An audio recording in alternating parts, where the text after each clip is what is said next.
Hey guy, how are you all beautiful people are doing? Hope all of you are doing fine, and yes, this is the next season of I Am Thanos. Lukas reincarnated in the Marvel world after Thanos snapped his fingers. Just after being reincarnated, his head and arm were chopped off by Thor. Fortunately, Lukas brought a golden finger with him, a system. As long as he gets favorability of superheroes, he will get exchange points that can be used to buy many abilities and items. Mutants Abilities, Fate /0 Gilgamesh's Gate of Babylon, Magical Spells of Journey to the West, and the Immortal World's cultivation techniques. Well, in order not to be killed by Avengers, I will do whatever it takes. So let's start without any delay. Seeing Daisy John flying away, Lukas was upset. If only he could fly. At this time, the Ghost Rider also re-ride the motorcycle and prepared to leave. Lukas stepped forward and yelled, "Did I let you go?" The evil spirit knight turned to the horrible skull of the devil and said, "I will not fight people without weapons." What the hell are you talking about? What's wrong with fighting without weapons? I can still overturn you. Ghost Rider, riding on a Harley Davidson, proudly put the fire chain wrapped around his body, smiled, and said, "When you have a weapon that can deal with the fire chain, then came and challenged me." Lukas did not chase. This guy is really not easy to deal with, and I don't know if the Ghost Rider of this generation has the Eye of Judgment ability. If he stares at him, Lukas may be fine, but Aunt Mai will be damaged. Are you okay? Aunt Mai didn't dare to walk up until the guy on the motorcycle went away, putting her hands on Lukas's arm. Originally Aunt Mai was still a little angry that Lukas fooled her, but Lukas has just saved her life. She is very grateful to Lukas and thinks he is very handsome, and she started to see him as a man. "I'm fine, I'm sorry, I just kissed you," Lukas said embarrassedly. Aunt Mai smiled, "It's okay. When I kissed you earlier, I thought you were Peter. I felt very guilty after kissing, but now I am released." "Well, that's fine." Lukas smiled. The scene is a bit awkward. The two were silent for a while, and Aunt Mai blushed and said, "If you want, you can live here tonight." Although Aunt Mai is an adult woman, she has been single in recent years. This is the first time a man lives in her house. The two returned to the room. Lukas asked Aunt Mai something. This time Aunt Mai started talking about what happened to her in the past 5 years. Aunt Mai said, "After Peter disappeared, I was depressed for a while, and finally looked through his diary, knowing that his dream was to be a superhero. It happened that SHIELD was recruiting agents, so I joined. But 2 years ago, who would have thought that Daisy betrays the agency?" Coulson said. "She may once again called hives or ward to control the people." Oh. Hearing this, Lukas was slightly surprised. The hive is not dead. Hive is the true founder of Hydra. He is an experimental product of the Kree, a collection of parasites, and he was the first alien in history. Because of their strength, they were exiled to alien planets by other strangers. Over the years, Hydra, including the Red Skull, had a secret mission to teleport to the alien planet through the boulder and rescue the hive. With the help of SHIELD agents Fitz and Simmons, the Hydras got their wish and rescued the hive from the alien planet. The hive lived on a man named Grant Ward. Daisy John's ex-boyfriend informed this Ward. Therefore, many people know that hive and ward are the same. In Lukas's memory, Lincoln pulled the hive together and blew himself up in space, but no one knows whether there was an explosion and whether the two died. Could it be that someone in space saved them? Captain Marvel did not do it. Lukas began to guess the possibility. The two of them must have been rescued in space, and they could be in that way. Under the circumstances, the person who rescued them, even if it was not Captain Marvel, would be no less powerful than her. Thinking of this, Lukas suddenly had an idea and thought of a strategy. Since Ward had instructed Daisy John, Lukas thought if the system would reward him if he could approach her and get her likes. Lukas immediately asked the system, "How many points is the Shockwave Girl worth?" Target character Daisy John. Identity, SHIELD and Agent Hydra, nicknamed Shock Girl. Character level, grade S. If Daisy John likes the host, he will receive 10,000 points. After Lukas heard this, he nodded in satisfaction. The appearance of the Shock Girl is very valuable, and it is worth 10,000 points. However, now Lukas didn't want to exchange points for healing green pills. Now his ability is very strong, but he doesn't have a weapon. When fighting with people, opponents are unwilling to fight with him, thinking that he is a weak and poor kid and can't even afford a weapon. How can this be allowed? How can there be no weapons if you are a grand tyrant? I remember in Avengers 4, Thanos took a knife and he just smashed the shield of the Captain America, known as the world's most powerful shield. Since the shield of Captain America can be smashed, the Ghost Rider's chain is definitely not a problem. System, are there any weapons used by Thanos in Avengers 4?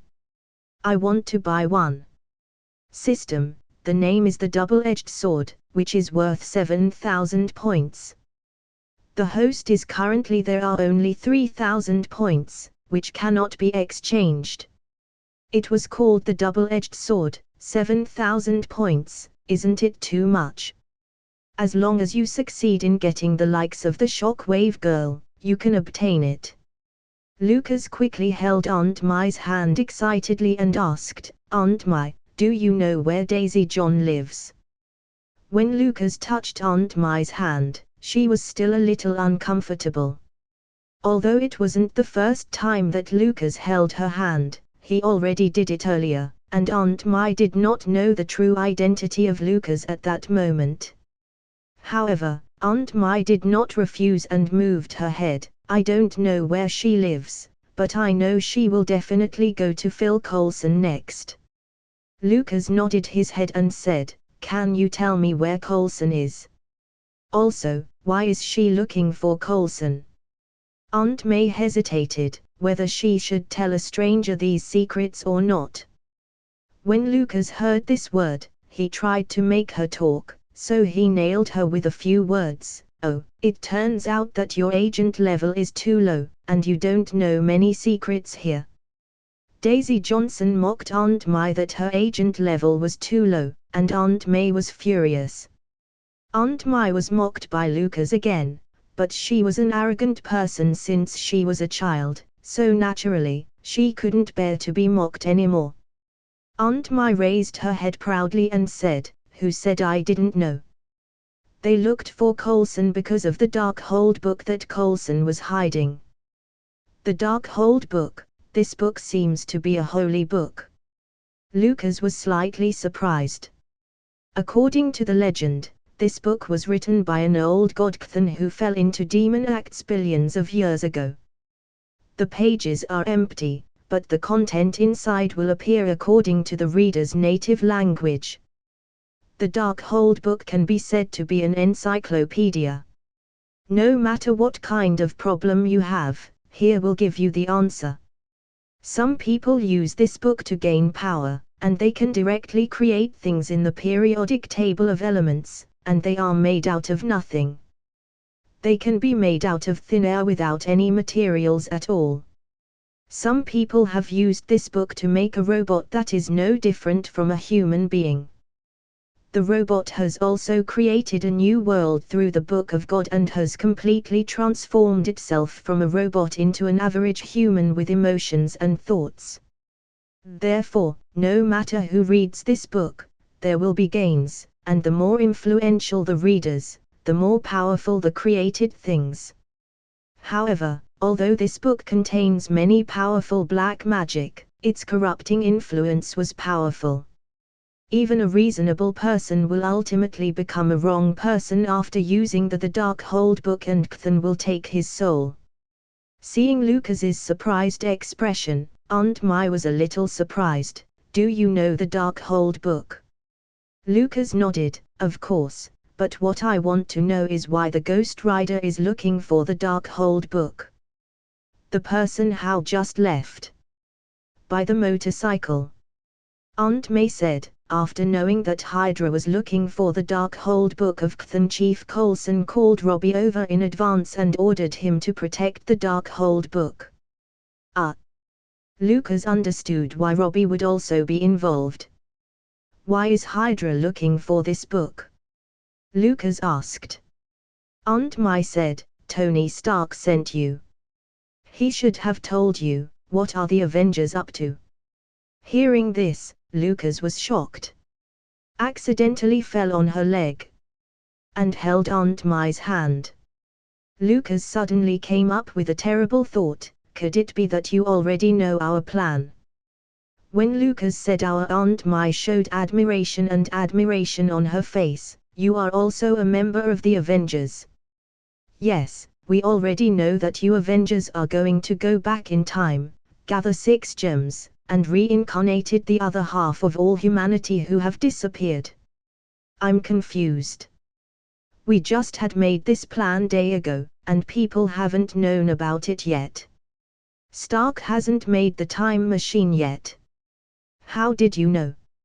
Lucas thought this was too scary. Aunt Mai smiled and said, it was the Hydra people who knew it first, and we only learned about it later.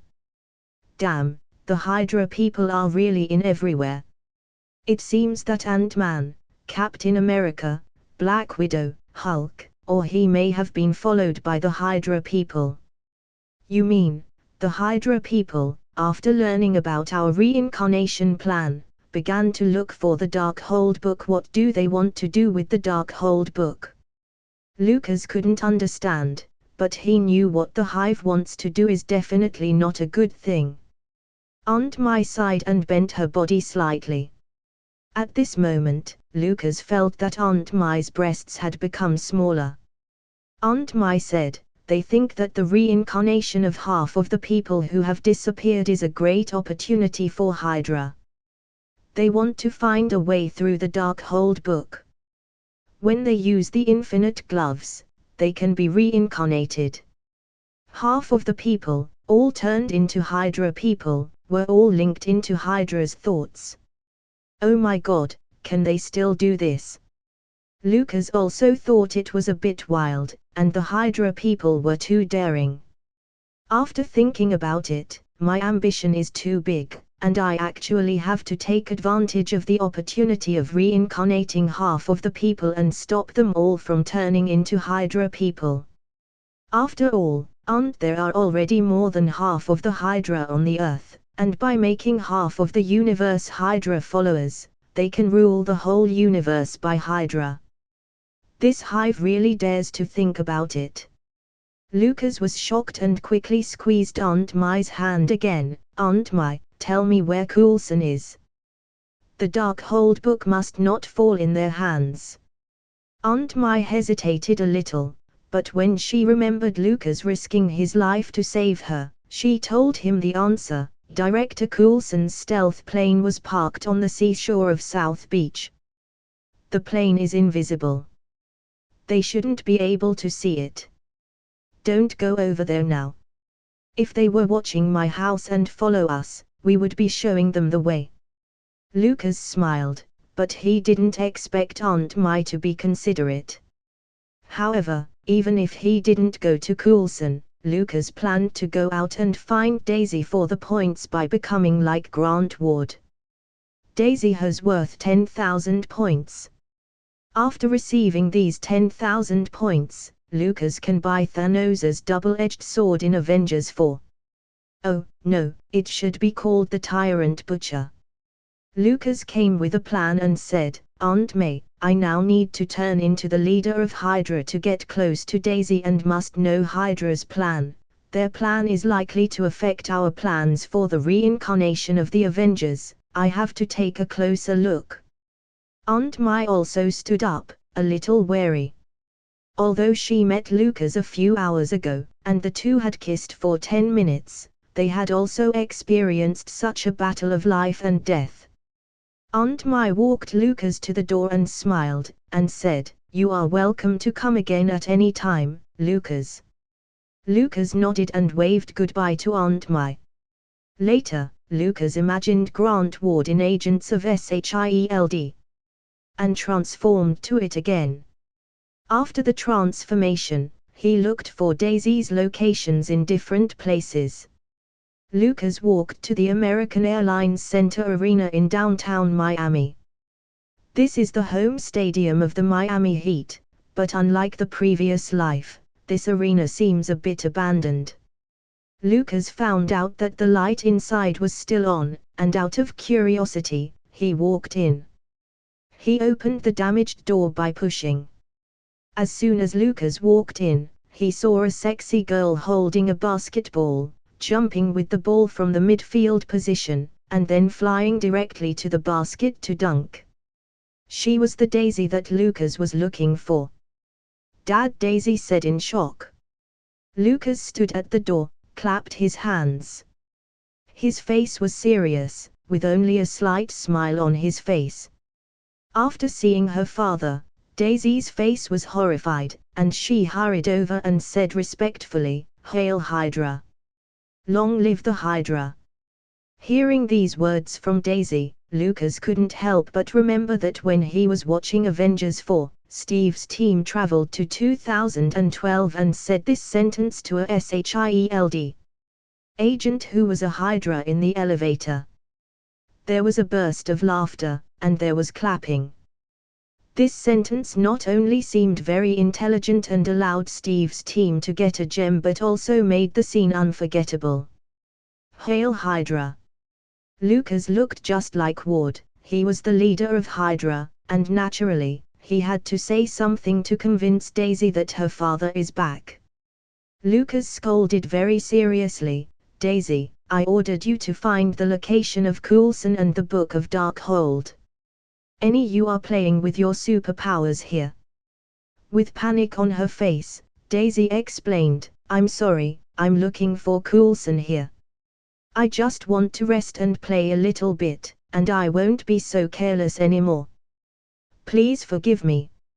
Lukas now wants Daisy's likes and doesn't want to be so overacted. By using romance techniques, he suddenly became gentle, and touched Daisy's cheek with his hand, and said, "Daisy, I don't want to give you time to entertain and relax. It's just that we don't know when the Avengers will make the time machine. Once they start planning, if we haven't found the Darkhold book there will be no way to complete my plan." Daisy was confused and knelt directly on the ground. "Lord of the Universe, please forgive me." Lukas looked at her and thought. As for Daisy, Daisy is different from the few girls I met before. Although she is not as good as Cassie or Natasha and Aunt May in terms of her beauty, she is half of human descent, which is more than enough for me. Moreover, Daisy was kneeling to Lukas all the time. This feeling of being the boss is very refreshing. "Stand up." Lukas helped Daisy to stand up by himself. Daisy asked curiously, "Didn't you go to another planet to find a helper? Why did you come back suddenly?" Lukas was stunned. What the hell? The real Hive was not on the Earth, but on another planet. And went to another planet to find a helper. Why Ward was looking for a helper? Is it possible that he wants to snatch the 6 gems from the Avengers? Fuck, I don't have much time. Lukas remembered that in Avengers 4, in 2023, there was no Hydra to snatch 6 gems, but Lukas's reincarnation into this world has caused many timeline changes. It is naturally impossible for the plot to go entirely according to Avengers 4. Oh, I found someone because I was worried about you, so I came back here to take a look, Lukas said casually. After hearing this, Daisy lowered her head in shame. I'm useless. I can't even do this for you. Lukas softly comforted her. Don't blame yourself, you are the person I trust most. I believe you can help me find Coulson and the Book of Darkhold, and then, when the Avengers retrieve the 6 gems from the past, I will take the helpers I got from the outer planet and kill them all at once. And rob the gems. After that, I will use the Book of Darkhold again. When I snap my fingers, I will not only reincarnate half of the people who have disappeared but also make them all become our Hydra people. At that time, the entire universe. Half of them will belong to Hydra. At that time, you will be Mrs. Hydra, and you will rule the entire universe with me. Lukas quickly played the role. Since he became the boss of Hydra, he has been thinking about problems from the standpoint of Hydra, making up plans to deal with the Avengers, and using fancy words to trick the Shock Girl. The current Shock Girl reported that she was delighted to use the hive, and she will obey his words. While saying these words, tears burst into her eyes with excitement. Daisy's voice was trembling. You said, you will make me Mrs. Hydra. And I will rule the universe with you. This is a lifetime chance, and Daisy was also an ambitious person who can refuse such an offer. The big pie that Lukas cooked for Daisy made her very greedy and made her live in the illusion of ruling the universe. Lukas pretended to look at Daisy charmingly and said, You forgot, I still have Ward's memory in me. You are the woman I love the most. Daisy was entirely fooled by Lukas's words and took action to kiss her. Lukas thought, is it so quickly? Lukas was a bit afraid. Although Daisy was very sexy and looked good, Lukas had experienced a lot of beautiful women recently. He was a little full sexually. However, since I have tasted a lot of women recently, what is harm from testing another one, even if she was with Hydra? System, congratulations on getting the likes of Daisy John, you got 10,000 points. The 10,000 points. After buying the Tyrant Sword with 7,000 points, there are 6,000 points left, enough for Lukas to buy 2 healing green pills. Coupled with the previous 3,000 points, Lukas now has 13,000 points. Lukas couldn't wait and wanted to exchange it now, but Daisy didn't give him a chance at all. As soon as she heard that she would be Mrs. Hydra and rule the entire universe, she directly threw Lukas down. Daisy was a pain in the ass. Lukas finally understood it. The most exciting thing is that she will call Hail Hydra whenever the two were happy. This battle lasted for an hour. Daisy didn't know how to call it.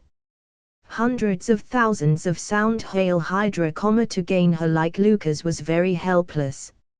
Meanwhile, Ghost Rider Robbie was riding his Harley-Davidson motorcycle in Miami, looking around for Coulson's location, but there was still no clue after searching for more than an hour.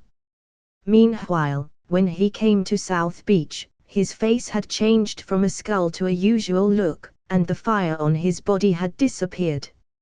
It's so hot. Let's take a shower in the sea. Robbie rode his motorcycle and drove toward the sea. The motorcycle is fast, and there are obstructions on the beach and signs warning not to approach. Robbie was ignoring it. Just kidding, he was a person who died once and made a deal with the devil. What dangers should he care about? After a few seconds, he heard only a crash sound. The motorcycle didn't know what it hit, so it flew directly into the air, and Robbie also fell dozens of meters away. Damn it, did I hit something? There is nothing. Robbie felt a little confused and suddenly thought, Could it be a stealth plane from SHIELD? Coulson is here. While Robbie was thinking about what happened, he saw a huge plane suddenly appeared in the empty area, and the aircraft had been turned on, and it was about to leave. Robbie quickly turned into a Ghost Rider, swung the chain of fire, and tied it to the plane's tail. While dragging Coulson's plane, he immediately called his partner Daisy for help and said, "Daisy, can you hear me? I repeat, can you hear me? I have found Coulson at South Beach. Come and support me as fast as you could. They are going to leave, and I can't hold them for long." Meanwhile, Daisy and Lukas were in the Miami Heat's home basketball stadium. Fortunately, the two have just ended ******ing. Otherwise, with the yelling of Daisy just now, Robbie's call signal would not be heard. "It's Robbie. He found Coulson." Daisy immediately stood up and dressed, and she immediately said to Lukas, "I'll fly over." "Hey, wait, take me over." "Damn it, if only I could fly, but fortunately, the Hive can't fly either." Daisy nodded. She was holding Lukas's hand with a smile. "Just now, you gave me the universe, and now I will be your wings and take you over there." Lukas was impressed for a while. Daisy was not very young, but she was a beautiful and sexy woman with a strong superpower. Daisy launched a shockwave and flew with Lukas to South Beach. Meanwhile, Robbie was a little unable to hold them back, and the plane was about to break free from Robbie's chain and take off. Meanwhile, Daisy directly attacked the plane, damaging one of the plane's wings. "Coulson, come out quickly." Daisy walked towards the exit of the plane. After a few minutes, a middle-aged man was walking on the plane. He was not tall, somewhat flat, and in a suit and leather shoes. He was the director of SHIELD. Phil Coulson. Seeing Phil Coulson, Lukas couldn't stop but feeling very happy. This man was fateful. He was stabbed to death by Loki in the New York War. He was reincarnated with the alien drug GH325.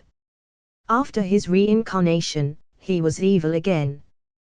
The Spirit Knight possessed himself and broke an arm by touching Terrigen crystal, but now he is still alive and kicking. Lukas stood aside, thinking that even if he didn't help him, this hard-fought old guy might not be able to die. Phil Coulson calmly walked down from the aircraft gangway without wearing any weapons because he knew that in the face of the two superpowers, Shockgirl and Ghost Rider, any weapon was useless. In addition, Coulson never regarded them as enemies, and there was a time that he regarded Daisy as his own daughter. Coulson stepped on the beach and walked towards Daisy. "Daisy, wake up, you are controlled by the guy behind. You used to be a good superhero and stood with weak people, but now you are not the real you at all." Daisy said sarcastically, "Old guy, don't talk nonsense, now this is the real me, the Shockgirl. I will soon be famous in the entire universe." You quickly hand over the Darkhold book. Robbie, on the other side, also yelled, "Give the book back to me. This book is not yours, and I just asked you to take it to another dimension." Coulson looked at Robbie and said, then turned his head to look at Daisy. The voice became softer, "The book is not with me. I have given this book to Nick Fury. You also know her relationship with the Avengers. I'm afraid you have to ask the Avengers for it." Although Daisy and Robbie were strong, powerful superheroes, each of them has a strong ability, but if they face Steve, Dr. Banner, Tony Stark, Thor, and others, you will still be absolutely very damaged and probably dead.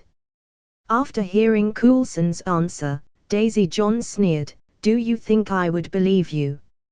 Fury has only asked about these things. Besides, there has been no news from him in the past few years. He mostly has turned to ashes, Darkhold book is definitely still in your hands. The Ghost Rider on the side waved the fire chain with his hands and said impatiently, "It seems that he will have to suffer a little bit before he is willing to speak." Robbie swung the fire chain directly at Coulson, but just before hitting him, a man grabbed the chain with one hand. "Master Hive. What are you doing here? You supposed to be on another planet." Robbie was also controlled by the Hive now, so he was very confused when Lukas stopped him from extracting a confession. Lukas has no time off to continue to play the Hydra play.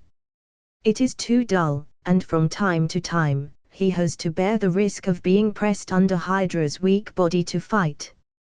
Was it listening to Hail Hydra hundreds of times just was very annoying and crazy? It was very terrible. Therefore, Lukas directly changed back to its original form. "What? Are you the kid from earlier?"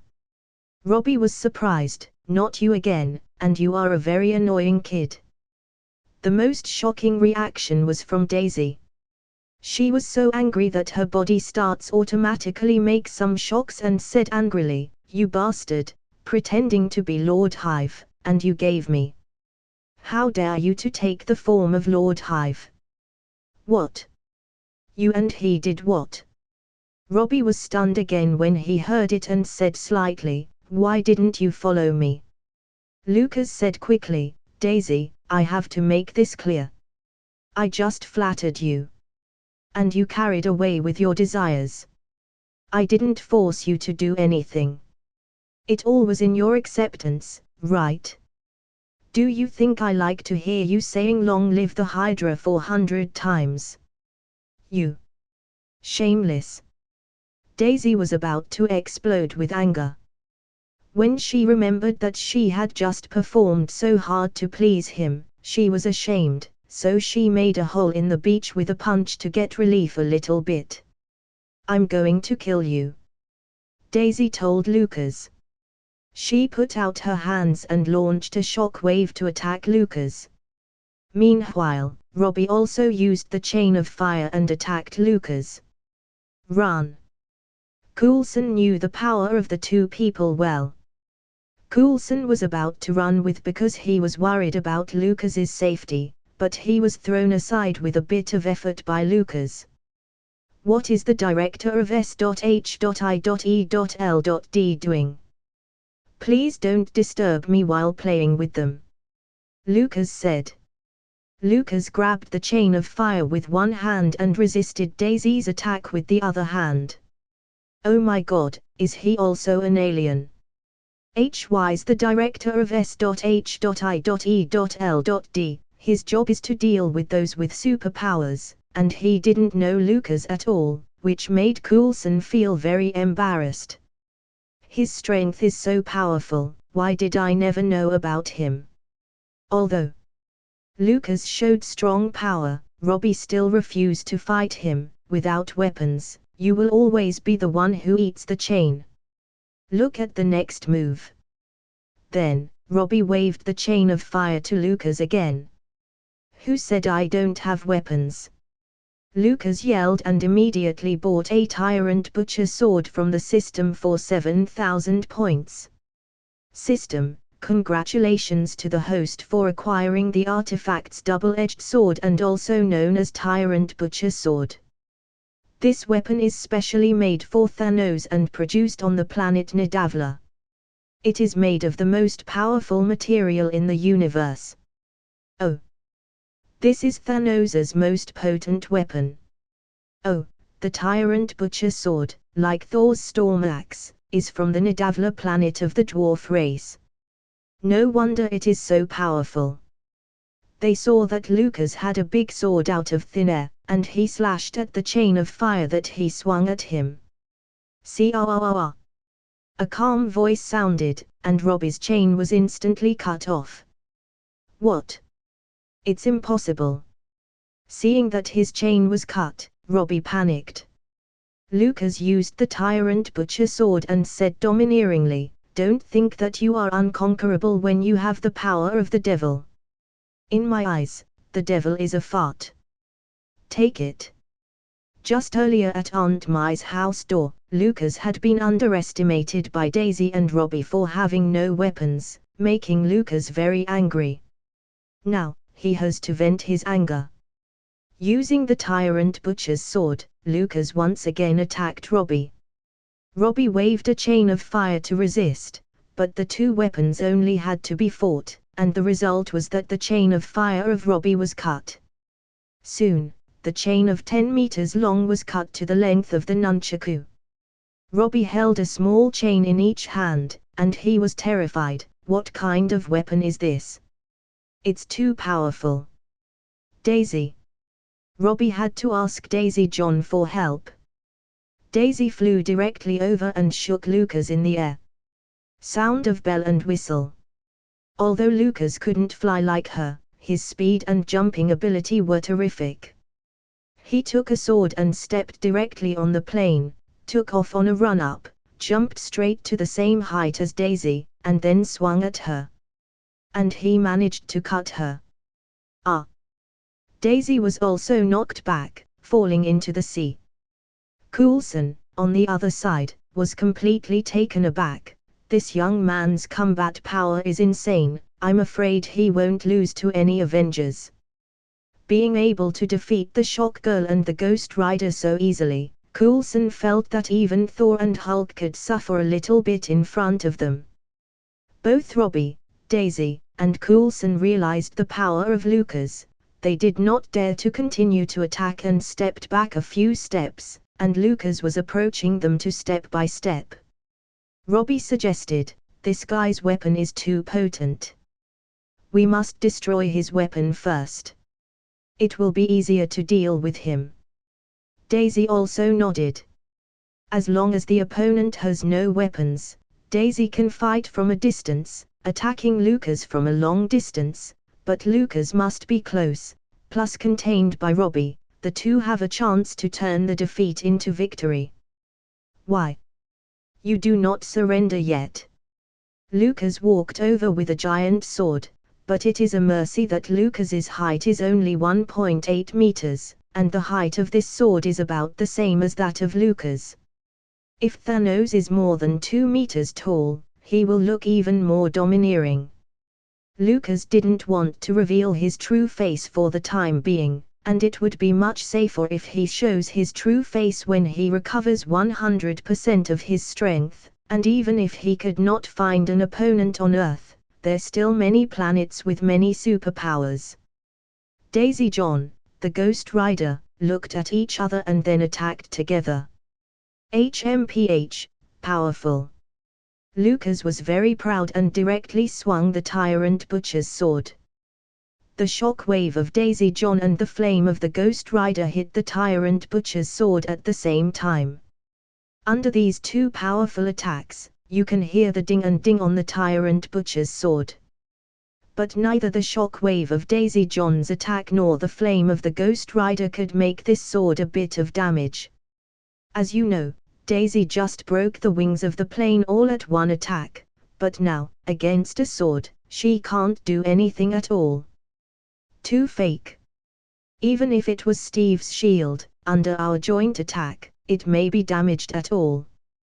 Where did you get the sword? Robbie attacked with white power, but it was a little bit weak against Lukas's defense. There is no effect, which made him very angry. Lukas waved his sword, and he was a little bit tired with the two of them, but he smiled easily. "Give up, my sword, like Thor's storm axe, is from the planet Nadavi. If you keep fighting, I will not show mercy." Fighting and fighting too. Daisy was very stubborn and increased her attack, forcing Lukas to take a step back. Lukas was slightly surprised. He didn't expect Daisy John to be so strong in combat. She seemed to hate that she had just played with him for an hour. Unfortunately, women are too nasty, and they didn't make you comfortable. Coulson saw the three of them were very tired. He walked carefully behind Lukas and asked, "My friend, do you want me to go on the plane to ask someone to support you?" There is a helper on the aircraft. No need. What a joke. Thanos has always been a 1 to 2 and 1 to 5 existence, so he doesn't need to find a helper.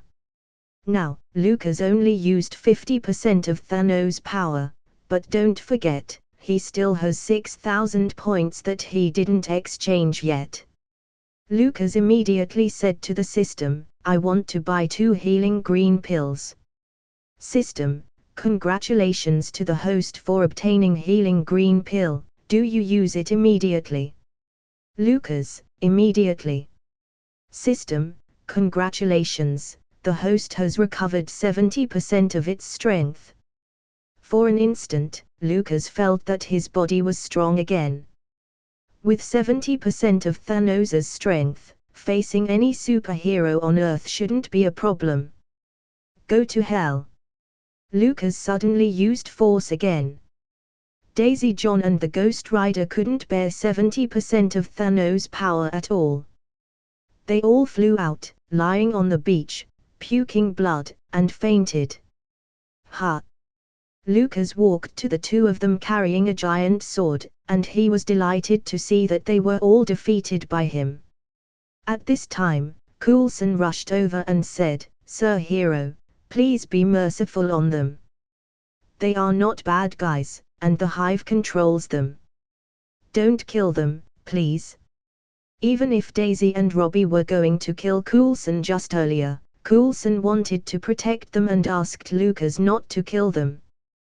There is almost such a good older man in every story.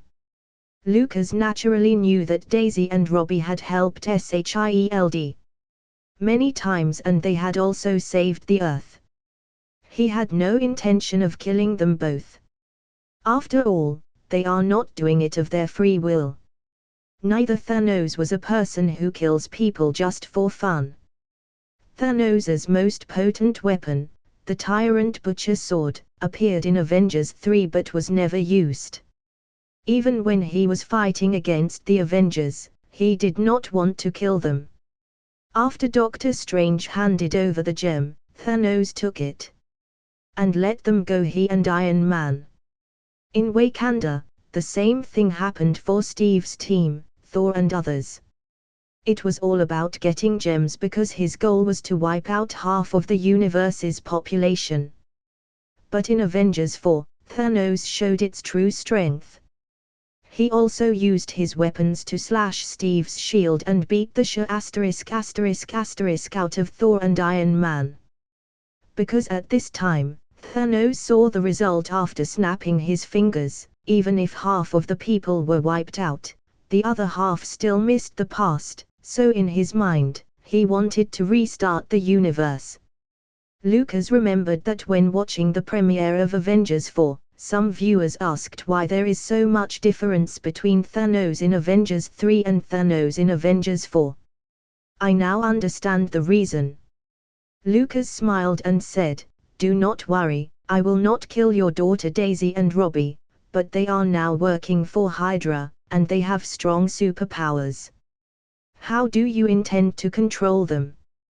Coulson replied, there is something we can use to control them, which is putting them in a coma.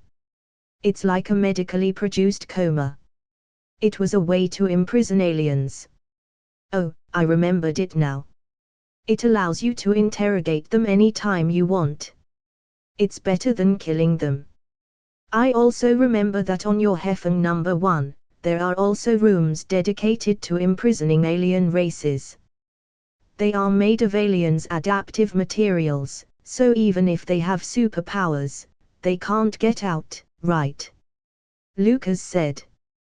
Coulson was surprised and fascinated. Unexpectedly, you know so much about our SHIELD technology. Tell me about yourself. My name is Phil Coulson, the current director of S.H.I.E.L.D. Lukas also reached out his hand, shook hands with Coulson and said, my name is Lukas. I am a new member of the Avengers. Wow, you are a member of the Avengers. I am so glad to meet you. After Coulson heard that Lukas was an Avenger, he even starts to like him more. Although the Avengers were formed by former S.H.I.E.L.D. director Nick Fury, after Fury's gone, the relationship between SHIELD and the Avengers is not so close. To be precise, the Avengers no longer need SHIELD, and in the eyes of Tony Stark, Coulson is completely inferior to Fury. So many times, the Avengers didn't talk to Coulson about Earth's safety. Seeing it was getting late, Coulson invited Lukas. "Thank you for your help, Lukas. If you don't mind, I would love to invite you to sit on the plane with me and talk more." Okay. Lukas also was delighted to see other SHIELD people. Anyway, it's impossible to go to bed with Aunt Mai. It's not a question of whether Aunt Mai is willing or not. Even if she is willing, Lukas now can't bear Aunt Mai yelling. "Long live the Hydra" while he is doing to her. "Damn you, Daisy, you killed all the pleasure." Lukas dragged Robbie, Coulson grabbed Daisy, and the two of them got on the plane. The plane was just an ordinary stealth plane, not the Zephyr 1 commonly used by SHIELD, but Phil Coulson has already made a phone call and asked someone to drive the Zephyr 1 to pick them up. As soon as he got on the plane, Lukas saw a familiar face, Leo Fitz in Agents of SHIELD. Speaking of this, it is a bit similar to the plot of Avengers 4 and the 5th season of Agents of SHIELD. Fitz and Simmons are a science duo that Lukas likes very much. After seeing him, he first greeted Fitz. "Hi, Fitz, where is your wife, Simmons?" Fitz's face was a little sad, and Coulson was on the side. He whispered to Lukas. "Simmons disappeared when Thanos snapped his fingers." "Ah. Well, this is upsetting for the science duo. One of them always wants to leave the other, either running to an alien planet or turning to ashes." Coulson put Daisy down and then introduced Lukas to Fitz. "This is Lukas, a new member of the Avengers." "The Avengers. Nice to meet you." Fitz also admires the Avengers. Although he failed to stop Thanos 5 years ago, he knew they had exhausted everything to stop Thanos. At this moment, a person suddenly appeared, causing Lukas's face to change. "Chief Coulson. Are you okay?" A strong man walked towards Coulson impatiently and very worried. If Lukas remembers correctly, this person was the chief disciple of Supreme Master Gui and the brother of Doctor Strange, Baron Mordo. "Why is Mordo here?" Lukas was shocked. When Thanos snapped his fingers, Mordo didn't turn to ashes, which is understandable, but why did he appear here? Mordo walks slowly, looks like he was damaged, cares about Coulson, and asks Coulson if he was okay. Coulson also smiles when facing Mordo. "I'm fine, Mordo, thanks to the Avengers. Remember Lukas, he helped us to defeat Daisy and Robbie." Mordo only saw Lukas. He didn't know Lukas, so he quickly reached out his hand and said gratefully, "Thank you for your help." But Lukas hesitated, not knowing whether to shake hands with Mordo. After seeing this, Coulson immediately said, "I haven't introduced you yet. This is Midge Mordo, a follower of the former Supreme Master of the Earth, Gui. You should know Doctor Strange, also known as Stephen Vincent Strange. He is the brother of Doctor Strange, and he brought Doctor Strange to Kamar-Taj as his student." Fitz also said, "Yes, their purpose is very similar to that of SHIELD, and your Avengers. We are protecting the Earth. Not to be a hero against the other planets, but they were not only magic to save the Earth against the different universe, a few years ago, in Hong Kong, and Mordo Dr. Strange fought together, preventing a disaster, to save the Earth. Here, Mordo smiled embarrassedly. This is what we have to do as Midge. It's not worth mentioning. Lukas knew what they were talking about. Meanwhile, it was Dormammu who invaded the Earth. It was Mordo who has indeed enough power to fight against evil with Doctor Strange.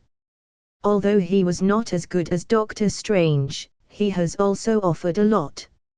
However, Mordo hadn't gone wrong at that time, and even if he did a good job, that couldn't prove that he was a good person like he used to be. In addition, Mordo, in the comics, is a big villain. After stopping Dormammu, he went to collect the mana of the person who led the way to Kamar-Taj by Doctor Strange and said that he found the world's crux, and the matter was that he felt that there were too many mags in this world. Wait, if Mordo feels that there are too many mags in the world, then after Thanos snaps his fingers, the mags have disappeared in half. Gui is dead, and Doctor Strange has also turned to ashes. There are no mags in this world. There are a few. In other words, the reason cause of Mordo becoming a villain disappeared. After all, Mordo in the comic world is different from Mordo in the current world. Lukas could not judge Mordo by the movie or the comics, and he has to watch him closely and know what he is up to. According to Lukas's analysis, it is still possible that Mordo is still a good person, but he needs time to be specific. Hello, Master Mordo, I have heard of your story. Lukas reached out his hand to shake hands with Mordo and then asked, aren't you supposed to be in the New York Temple? How can you be with Chief Coulson? Meanwhile, Coulson replied, what happened? In fact, in NY City, Daisy and Robbie attacked us once. Fortunately, Master Mordo came to the rescue and prevented them. Otherwise, I would have it fell into the hands of Hydra. Fitz also looked at Mordo gratefully. Midge Mordo was injured by them to save us. Just now, he wanted to go out and die to fight. It was Chief Coulson who forced him to fight. Oh. Stop it, and he didn't go out anyway. Oh. Lukas felt that Mordo was not a bad person, even more, when he heard all kinds of incidents. If Mordo was a bad person, he would not be so determined about saving Coulson. However, Coulson has the Darkhold book in his hands after all, and maybe Mordo's goal is also the Darkhold book. Lukas still couldn't tell whether Mordo was a good person or a bad person. Lukas and the others spoke for a while. It was already 2 o'clock in the morning, everyone was sleepy, and it would take another 2 hours for the Hefeng number 1 to fly in. In addition to Mordo's injury, he went to sleep early. Fitz was also going to sleep. Lukas suddenly came over and whispered, Fitz, the Darkhold book. Mordo doesn't know the location of the book, right? Fitz stunned for a moment. This young boy, how he can know about such an important thing? He replied to Lukas, I don't know what you mean.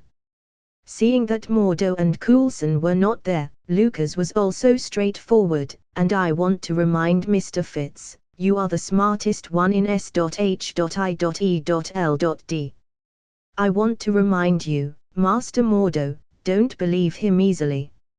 Maybe he has come for Darkhold book and he pretended to help you. Fitz shook his head after hearing this. No, if Master Mordo had come to the Darkhold book he would have had the opportunity to take this book away. Lukas was surprised, you mean he has already contacted the Darkhold book?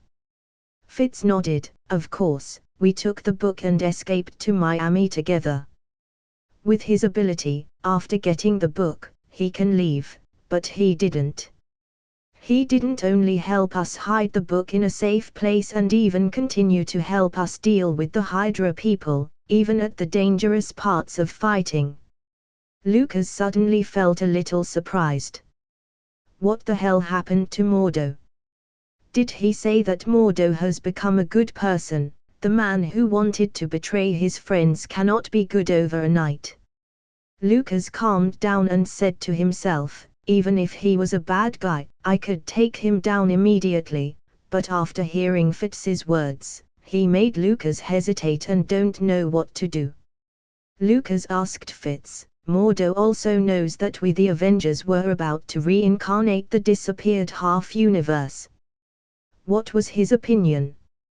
Fitz nodded and said, Mordo is very supportive of your plan.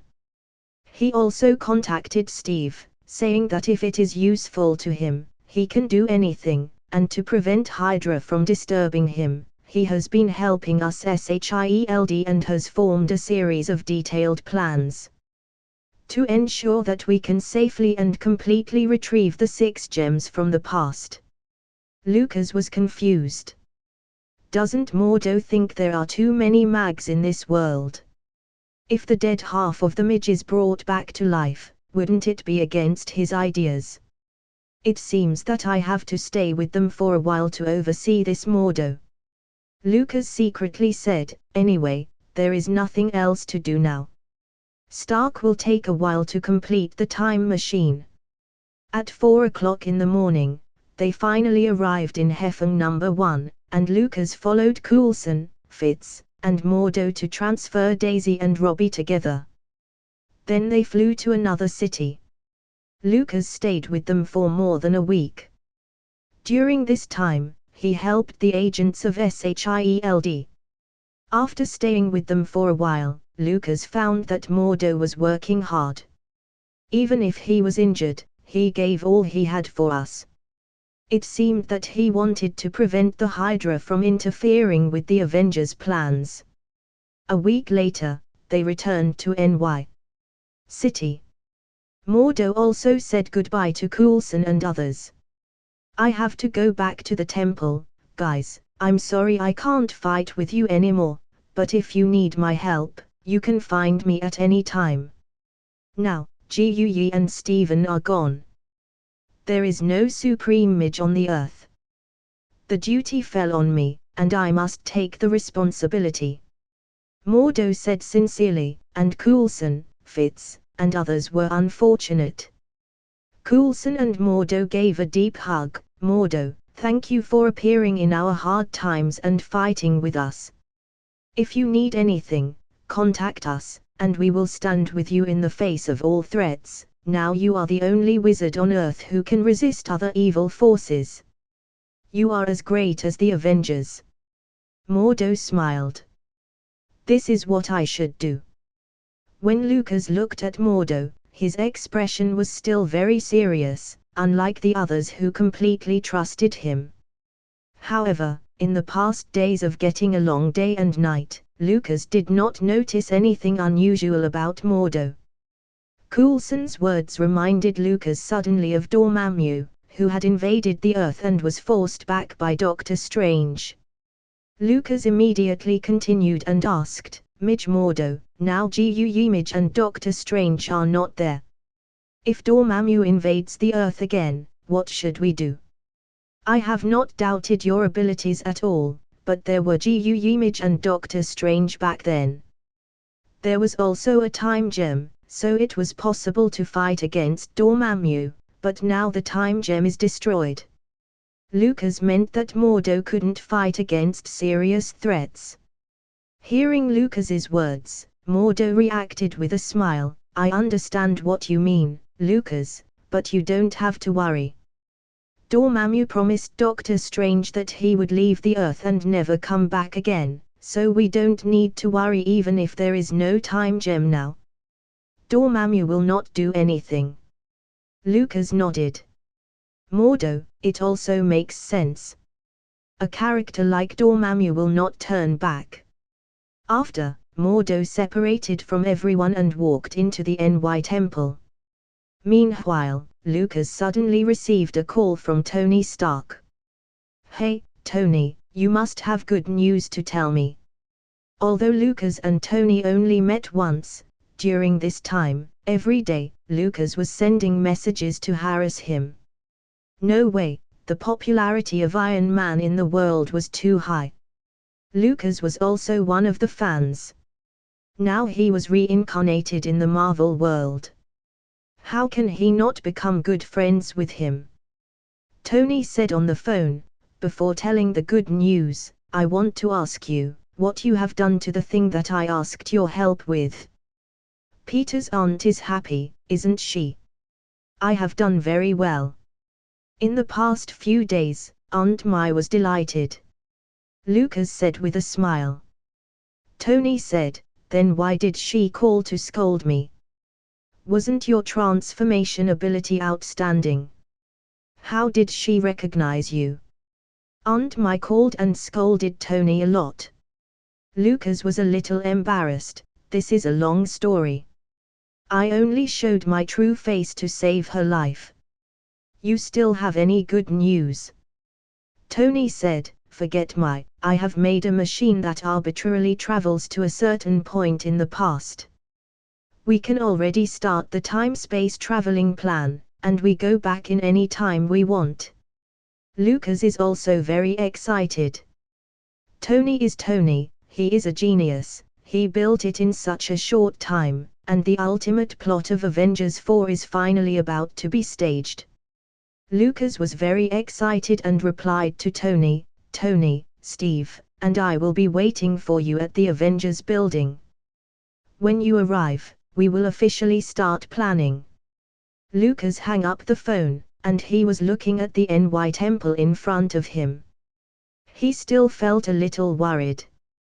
Perhaps I should go and test Mordo again, but before that, I have to find my little cutie and pay her visit. I am missing her soft lips. Lukas carried a sword about his height and intercepted a truck. The truck was heading to Long Island District. Scott Ant-Man's daughter Cassie, meanwhile, was living in a villa in Long Island District.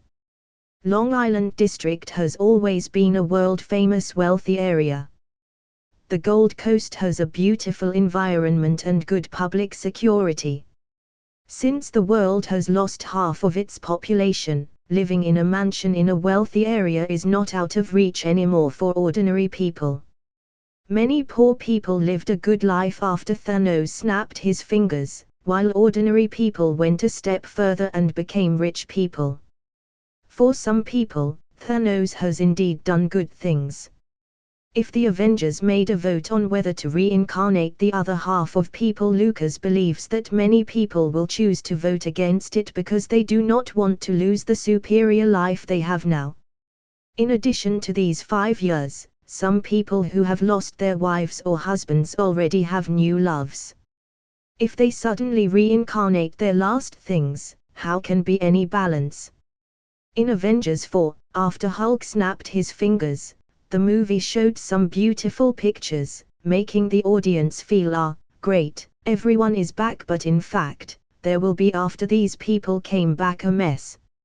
However, even if his wife becomes someone else's woman after the reincarnation, it is better than being dead. Lukas absolutely supports reincarnation. My dear, you're back. Cassie received a call from Lilas and went out to greet him. She only wore a long pink t-shirt, and then she didn't wear anything else.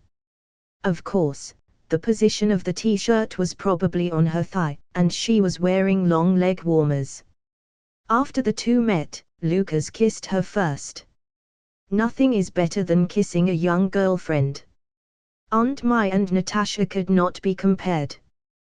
Thinking of this, that Lukas that he had had a relationship with other women in the past few days, and he felt a bit scum, but after Thanos snapping his fingers, there wasn't enough man, therefore Lukas convinced himself that he wasn't scum. Otherwise, who will satisfy their sexual desire? Lukas admits he is not a pure man, he loves beautiful women, he fell in love with countless beauties. Lukas, what's that in your hand? Cassie pointed to the tyrant butcher sword in Lukas's hand and asked. Before coming, Lukas had already covered the tyrant butcher in newspapers. There was no way to see it. It was too sharp and too famous, so it would be better not to be seen by people. Lukas said casually, "Oh, this is just an ordinary sword." Lukas first put aside the tyrant butcher. This sword was weighty. A weak woman like Cassie can never lift it and didn't worry about it being stolen. After putting it down, Lukas was steering to Cassie's charming look, so he couldn't do anything but grabbing her and kissed directly from the living room to the bedroom. He was out of control. When the two couldn't control themselves. Cough cough cough. Cassie's father, Scott, suddenly appeared behind them and coughed deliberately. Both Lukas and Cassie were panicked and quickly got down from Cassie. Lukas was a little embarrassed and complained in his heart. When he entered the door just now, he didn't see Scott being there. Could it be that he just got smaller? Why do you want to use your power in your own home, WTF? Fortunately, they were just kissing. Lukas hasn't started yet. If he caught him doing to his daughter, then Scott would kick Lukas's ass. "Lukas, you are back," Scott said lightly with an apple in his hand. In fact, Scott can be regarded as a more rational parent, and these days, it is normal for 16-year-old girls to have relationships, let alone in a world where there are half fewer people. "Yeah," Lukas replied and quickly changed the topic. "By the way, Tony called me just now and said that the time machine had been completed, and it should be sent to the Avengers building in the next few days." "Really? God, he is such a genius. Only he can let us reach any time in the past through Pym particles." Scott yelled, hurriedly ate the apple and threw it down, putting on his coat, said, "I will go to the Avengers building now and tell Steve and Natasha the good news." "Haven't you gone to the Avengers building after you come back? Will you go with me?" "This." Lukas hesitated. Lukas preferred to stay with young Cassie more than seeing the old monsters of the Avengers. Scott also saw what Lukas wanted to do with his daughter, so he smiled. "Well, you can accompany Cassie first. Recently, she missed you very much. You can bring her with you later." "Oh, forget. To tell you, Hulk has convinced Thor, the god of thunder Thor, and Thor has heard about your joining and has always wanted to see you." "Thor?" Lukas's eyes became a little strange. Speaking of the god Thor, Lukas was still annoyed. Less than a minute after Lukas's reincarnation, he was beaten to death by the bastard Thor. Although this was bound to happen, and from Thor's point of view, Lukas admits that he had all the right, but at that time, Lukas was reincarnated in Thanos's body. After all, how could he not be angry with someone who killed him? However, Lukas knew that now Thor had completely turned into a fat man indulged in wine and games. The current Thor's combat effectiveness is not as good as 5 years ago, and Lukas has recovered 70% of Thanos' strength. Even if Thor knows that he was Thanos, he was not afraid of Thor. Lukas said calmly, "Really? I'm not interested in that guy, and I don't want to see him too much." "What? Are you actually not interested in the famous Thor? Well, then I won't force you, anyway. You guys will see each other sooner or later." Scott disregard. In his opinion, Thor is the strongest of the Avengers. Of course, Captain Marvel was not counted. When Scott left Cassie's house, Lukas takes the chance and starts kissing Cassie again, but as soon as he starts touching her under her body, the door rang again. Scott appeared again. "Dad." Cassie was a little bit complaining about her father. "Don't you think you are ruining our mood, okay? Wait, don't be upset. I'm really gonna leave this time," Scott explained. He came this time just to put something in Lukas's pocket, a safe thing. After Lukas put his hand in his pocket, he couldn't stop laughing. He still liked the father-in-law Scott, who was cheerful and funny, and he really loved Cassie. He would take good care of this girl. But, I don't know, if one day Cassie learns that Lukas is actually Thanos, does her like will remain as before? In the future, well, no one can predict the future except Doctor Strange. After experiencing 2 deaths and a reincarnation, Lukas also understands better that people should live in their life no matter what, have a fun time, spend money when they have money, and go out with girls. After a while of joy, Lukas watched Cassie put on the pink t-shirt, and he recognized that women looked good in all kinds of clothes. At this time, Lukas suddenly had a strong idea. Would you like to try to become a woman? Lukas was always worried about Master Mordo, thinking that he was only acting for SHIELD. He was afraid that he could not be able to find out what he wants.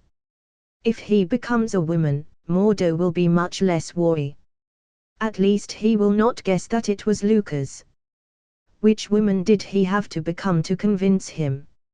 Lukas suddenly thought of a very beautiful woman in the Marvel Universe. Her name was Dottie Underwood, the first Black Widow. She is now dead. Like Natasha, she was trained in the Red House of the former Soviet Union. In the drama Agent Carter, Lukas was very impressed with this woman. She was also the most beautiful woman in the show. Dottie's peak was in the 1940s and 1950s, and now Lukas couldn't stop thinking about her. Therefore, Lukas wanted to be like her, and even if he didn't try to test Mordo, he would look in the mirror and relieve his greed. He had this strong idea. After that, Lukas quickly asked Cassie, "Cassie, do you have any nice dresses?" "Yes, do you want me to wear it now?" Cassie smiled. She just has experienced something beautiful. She didn't mind letting her boyfriend enjoy her beauty again. Lukas wanted to say, "Not for you to wear it, but I want to wear it." But he was very embarrassed to say it. Lukas replied, "No, I just want you to show it to me." At night, after Cassie and Scott were both asleep, Lukas took a red dress of Cassie and then went to the dressing room, trying hard to think about the look of Dottie Underwood in Agent Carter, and he became a beauty with a charming body and cool personality. Cassie and Dottie were about the same figure.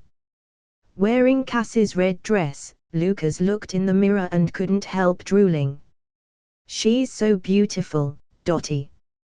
You're so beautiful." Lukas looked at Dottie's appearance and thought she has some similarities with Thor's sister Hela, especially when she laughs. She was the kind of wicked, sexy woman. "Oh, it's a pity that you are not in this world. Otherwise, I won't let you go." Lukas sighed but suddenly thought that he and the Avengers will soon be crossing into the past. He remembers that in Avengers 4, Steve and Tony had to travel to 1970 because Loki ran away with the universe cube. Since they can travel so far in the past, why can't Lukas travel to 1940? Lukas thought of this, and suddenly became happy, and said to Dottie in the mirror, "Dottie, wait for me, I will put myself in a group with Steve, and then cross to the past timeline to find you. Ha ha, you women will taste something makes you very happy." In the late night, Lukas turned into Dottie and went out walking on the streets of NY, which is still flourishing but less popular. There was still some art going on. For superheroes who are pursuing absolute strength, there is no difference between men and women. Who would think that widows and witches are weak women in the traditional sense? Walking slowly to 177A Brick Street, Manhattan, Lukas stopped in front of the NY Temple, one of the 3 major temples on the Earth. However, this temple is different from the Avengers building. Ordinary people can't see it and won't break in by mistake. Some use magic. But this little trick is not worth mentioning in Thanos' eyes. Lukas directly used a powerful force to destroy the solid magic wall and broke in. It was quiet in the temple. Every step that Lukas took, there would be clear footsteps. In the 10th second after Lukas entered, a light suddenly appeared in the temple, and the lights everywhere suddenly glowed. At the same time, Mordo also appeared in front of Lukas. He looked at Mordo with a soft smile and secretly said in his heart, "I have changed my identity now." No matter how good he was acting, he has to make mistakes somewhere. "You will deal with me in your original style." Mordo looked at Lukas with a guarded look and asked, "How did you come in?" Lukas smiled softly, "You should know that your magic is nothing to a powerful person." Oh. Mordo didn't expect the beauty in front of him to be a powerful person and continued to ask, "I don't know, who are you, what should call you lady?" Lukas pretended to remember and slowly passed the temple's first floor, walking on wooden stairs going up, and said, "I called Dottie, a former Soviet Red House agent. This year, I will complete 90 years. You can call me Grandma." Mordo. "Don't you want to come and chat with Grandma?" Mordo watched Lukas's step by step, and he was very polite. When he reached the second floor where Mordo was located, Lukas looked around uniquely and then said, "The matter of acknowledging grandson can be slowed down. I have a more important thing, and I want to ask you to help." "Oh. What can I do for you?" Mordo also wants to know why this beautiful old lady wants in the end to the evening. Lukas just said something straight. "You should have heard that the Avengers are preparing to reincarnate the disappeared half of the Earth. I have gathered a bunch of masters with different abilities, but only one ability is missing. Midge, we are going to stop the reincarnation plan of the Avengers." "What? Are you going to stop them?" After hearing Mordo, he immediately gripped his fists with both hands and made a combat stance, and golden magic shields immediately appeared in his two hands. Lukas immediately said, "Don't act, young man, don't think I don't know what you think. 7 years ago, I witnessed you take away a man's manner and said something. Well, you said that there were too many mags in this world, and you absolutely cannot let them reincarnate the other half of the dead mags." Lukas pointed at Mordo with a loud voice when he said the last sentence, "And I can't wait to show off your true colors." "Oh. At that time, you were there too." Mordo was surprised, obviously even more than Lukas's strength. Lukas smiled and said, "You admit it. So, can we talk about it?" Mordo was stunned for a moment, then a smile appeared on his face, and respectfully invited, "Please sit down, I'll do work with you. I will make a cup of tea. Let's talk about it in detail." Ha ha ha ha. Lukas laughed and secretly said in his heart, "You bastard finally admit it. Humph, as I expected, you are still a traitor, Mordo. Today I didn't bring my tyrant butcher, but you will die under my fists." Lukas smiled and sat on his seat, ready to deal with Mordo at any time. But before he could do anything, Mordo suddenly tightened Lukas's neck tightly from behind. "Master Mordo!" Lukas yelled for a while, and he was scolding him. With Mordo's strength, even if he tied him, he couldn't do anything to Lukas. What Lukas scolded was, "Why did you do that, Mordo?" Lukas tied Mordo with one hand and then shouted, "You are crazy. I am your partner. I can help you prevent the Avengers from reincarnating the other half of the mags." Mordo shouted, "I will not let you stop them." As he said, Mordo cast magic with both hands, melting the entire floor. Lukas felt that the buildings in front of him were undergoing irregular changes. The top and bottom were constantly overlapping, and Lukas stood in position, feeling that he was moving forward and backward. Twisting space, it's interesting. Lukas hasn't fought with a mage yet, so that he will go through it soon. Lukas wants very much to meet the Supreme Mage Gui in the past, and Gui would guess the true identity of Lukas. If it were destined to have a match with him at that time, it would be better to train with Mordo first. Okay, I'll play with you. Lukas was also interested. Now that Lukas has recovered 70% of Thanos' combat strength, he was ready to deal with Thor and Hulk, which are also close combat and power-type opponents, and he is confident that he could win against them. However, if he were against a mage, Lukas would not know how to fight, and he also wanted to practice with Mordo. The skill that Mordo used was called Twisting Space. By controlling his mind, he could build and smash as he wanted. The scene looked very weird and excellent, a bit like the scene in the Inception movie. You will see the stairs upside down. But Lukas was not frightened by sight in front of him. With a single punch, he smashed everything in front of him. What a powerful punch! Mordo was surprised.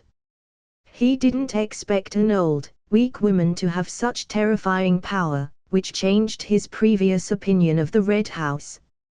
Lukas could already be sure that Mordo was a good person, so now he is just playing with him and will not hurt him. He quickly steps forward and knocks him down with a fist. Mordo reacted quickly. After falling to the ground, he made a magic shield with both hands and threw it in front of him. Then he jumped up and jumped on the magic shield. At the same time, he made another one and threw it to a further forward position. In this way, he can step on the magic shield to fly in the air. Ha ha! A smile appeared on Lukas's face.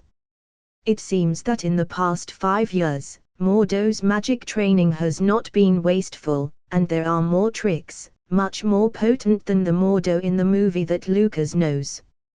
Lukas continued fighting, forcing Mordo to use more magic skills. Mordo walked a few steps in the air and showed the ancient angel a mirror space. Mirroring space is also one of the most impressive spells of these magic skills that Lukas likes. In the mirroring space, anything he does has nothing to do with the real world and will not affect the original world. It would be an excellent opportunity for Lukas that if he had a chance to fight himself, he would use 100% of his current power and train himself to get used to his skills. Doctor Strange had also used mirroring space against Thanos in Avengers 3, but it was a pity that it was directly smashed by Thanos, who had 4 gems at the time. Seeing the crystal clear glass space that suddenly appeared, Lukas burst into power instantly, smashing the mirrored space of Mordo with one punch. Too weak. Gutun insulted him. What? How is this possible? Mordo felt that his self-confidence had been seriously damaged. A Red House agent broke his mirror space into pieces. Is there any other tricks? Continue to use it. Do you know how to use the clone technique? Lukas became happier as he played. He remembered that Doctor Strange also used the clone technique against Thanos in Avengers 3, which seemed terrific. Want to learn clone technique? Although Mordo is not as good as Doctor Strange, he entered his career earlier than Doctor Strange, and he naturally does the spells that Doctor Strange knows. Mordo smiled and said, "Are you talking about that clone technique? I didn't expect you to know about our mage. Okay, I will let you see it." For a moment, Mordo suddenly used magic and made himself appear. More than a dozen clones, these clones hung in the air, surrounded Lukas, all attacking him at the same time. Cool enough. Lukas smiled, defending Mordo's attack with both hands, and then instantly broke Mordo's illusion again and let him return to his actual body.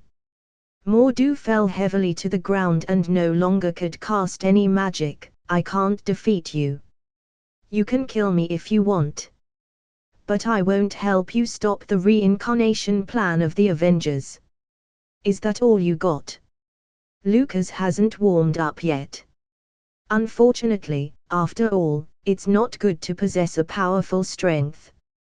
After 2 moves, the opponent won't dare to fight. Lukas had no reason to kill Mordo or continue fighting, smiled and looked at Mordo, then turned and left. After Lukas left, Mordo stood up from the ground and said, "There is such a powerful person who wants to stop the reincarnation plan of the Avengers, and the plan of the Avengers may be interrupted. He must tell this matter quickly." Suddenly, there was a leather book in Mordo's hand. There were only 2 incomplete pages in the book. He took one out and put it on the ground, swaying with his hands, using magic, and casting a spell in his mouth. "We now accept those powers that can destroy and betray us, and the entire world. We call you, Dormammu." When Lukas returned to his residence, and it was already 2 o'clock in the morning. When he took off his dress, Lukas was looking in the mirror. He almost got into the mirror, thinking that Tony had already made a time machine, and he could quickly travel to the past to find Dottie, only to resist and not to do such a stupid thing. The next day, Lukas still didn't go to the Avengers building.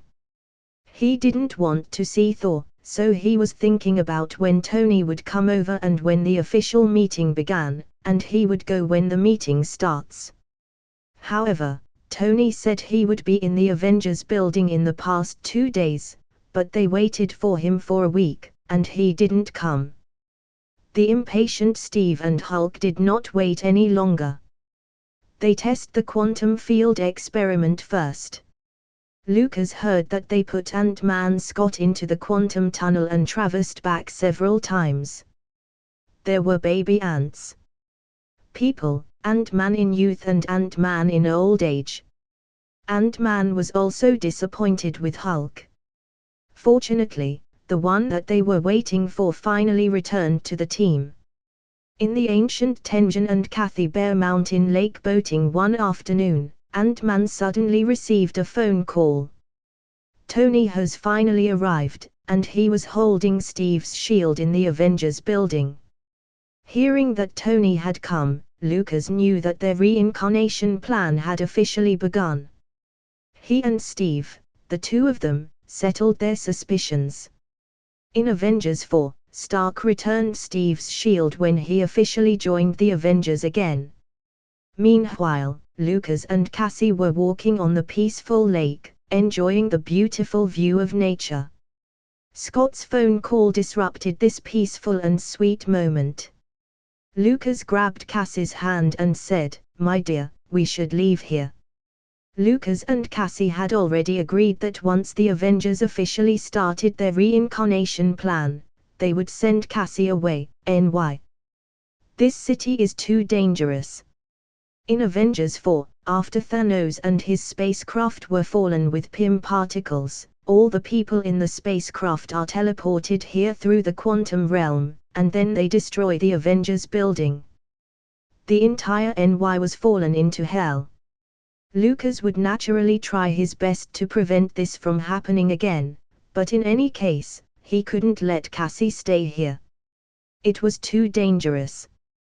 Cassie refused it, and she doesn't want to leave without Lukas. "Do I have to go? You just have started to gather the Avengers. It would take 10 days to a half months to do such a big thing. Can't I stay for a few more days?" Lukas put Cassie's hand on his lap and said softly, "You don't understand, even if we pass through the quantum realm, the long time in the past, in the real world, only a few seconds have passed. So, you must go now, and the farther you want to go, the better." Cassie lowered her head, and Lukas continued to comfort her. "Don't you want to be an Avenger like your father and me? You can take advantage of it. This opportunity to exercise your abilities, and then we can form a team of young Avengers." Hearing this, Cassie's eyes lit up with hope. "Youth Avengers? Well, I want to create a young Avengers. You are about the same age as me, and you will join too." "You are joking, right? Joining the Avengers is not understandable enough. If he joins the Junior Avengers, won't you be laughed at by opponents of the high level?" "No, no way, my level is too high. You kids should play by yourself." Lukas immediately refused it. Kathy yelled, "I'm not a kid, don't forget, who made me a woman." Lukas had a smile on his face, thinking of the scene where Cassie's virginity was taken for the first time. The two couldn't help but linger again, and then Lukas sent Cassie to the airport, and she promised Lukas that she would leave NY temporarily. After sending Cassie, Lukas drove an Audi electric car to the Avengers building. As soon as he entered, he saw a lot of superheroes. The scene was really spectacular, making him a little nervous. Those present were Thor, who became a big fat man, Dr. Banner with Hulk's body, the daughter of Thanos, Nebula, Little Raccoon, Steve, Natasha, Hawkeye, Scott, and Tony Stark. In addition to Lukas, there are 10 people in total, and these are all candidates for the reincarnation plan. "Okay, since we are all here at last." Steve saw Lukas with his setting position. Among the superheroes, he was the most stylish, and he had the attitude of a captain. Scott asked him, "Did Cassie leave?" Lukas nodded, "I just sent her to the airport." "Yeah." Scott also nodded comfortably and said to him, "There are a lot of people here that you are meeting for the first time. Say hello to them." "Okay." As a new member of the Avengers, Lukas should have appeared here long ago and knew everyone well, but Lukas didn't want to face Thor every day because every time he was seeing Thor, he wanted to beat him, and they are teammates now. Lukas can't fight, so he showed up today. In line from nearer to farthest, Lukas first greeted the nearest Clint Barton, and he greeted him back and told him his nickname, Hawkeye. Clint set a very fashionable haircut with short pushes on both sides and a long upper part. He shook hands with Lukas and said, "You can call me Clint if you want." Although he did not go to Tokyo with Natasha to bring Hawkeye back, Clint had become rogue. Lukas also knew that Clint wasn't only good with bows and arrows. He was also very good with knives so that he could kill the strongest assassin of Tokyo alone. Clint and Natasha were standing together, but since Lukas and Natasha weren't first met, and it happened a few days ago, he just nodded with Natasha. Later, he came to Nebula and Little Raccoon. Nebula was Thanos' daughter, that she was Lukas's daughter. When he saw her, Lukas still regarded her as a junior. But the Little Raccoon is different. Lukas likes this guy. He took action and said, "Rocket Raccoon, I like your name and admire you." "Oh. Did they mention me to you?" "No wonder, after all, I am the strongest in the universe. I have done too many big things." Rocket Raccoon looked arrogant. He hated that others looked down on him and made fun of him. When Lukas met him for the first time, he didn't tease him whether he looked like a bear, a dog, or a rabbit, which Lukas made him feel very satisfied. Everyone said hello, and finally, only Thor was left. Before Lukas walked over, Thor asked Steve, who was sitting next to him, "This kid is our new member. He looks a little weak." Initially, Lukas didn't want to be soft with Thor. When they met last time, the bastard Thor cut off Lukas twice, cut off his left arm wearing infinite gloves with an axe, and then cut off his head. Today, the arrogant Thor even looks down on Lukas. He was not polite. He pointed directly at Thor and asked everyone, "What is this big fat guy who can't see doing here?" "Ha ha ha ha. Hearing Lucas's excellent sarcasm of Thor, everyone laughed wildly. When he got up, Thor was now wearing sunglasses with a big belly. Even Tony Stark teased that he was Lebowski, a character in the Big Lebowski movie. In fact, before the arrival of Lucas, everyone was mocking Thor's current figure, but Lucas was even better, pretending not to know him and saying that he was blind. After hearing this, Thor was directly angry, took off his sunglasses, and said, "Boy, I can see. Clearly, I am Thor, the great king of New Asgard." "Oh, Thor, I didn't know you." Lucas continued not to give him any respect. With so many people in a team, he doesn't need to maintain a good relationship with all of them. Thor was a very proud person. Seeing Lucas ignoring him so much, he was furious. "You haven't heard of Thor's name. I killed Thanos." After all, he took the action to talk to Steve and said, "I think you'd better call Colonel Rod and let him come. Even if Rod doesn't come, you can't just find a stinky kid to participate. What qualifications does he have to join the Avengers?" Steve Rogers smiled and said, "His ability, really useful for us." Thor shouted, "Well, even if he had a helpful ability, he still hasn't fought in any battle." While Thor and Steve were in the middle of the conversation, Lucas, and without paying attention, instantly changed his shape, turning himself into the appearance of Thor's mother. Lucas knew that Thor's mother was dead. He always felt sad and ashamed of his mother's death. He would be very excited to see his mother. "Thor, my son." Lucas spoke behind him. This is not the first time he has become a woman. He already knows how to handle his tone and attitude. Thor turned his head and saw that Lucas has turned into his mother. The wine bottle in his hand fell to the ground instantly, tears in his eye falling quickly as if his eyes were raining out. He threw himself directly on Lucas's lap and knelt on Lucas.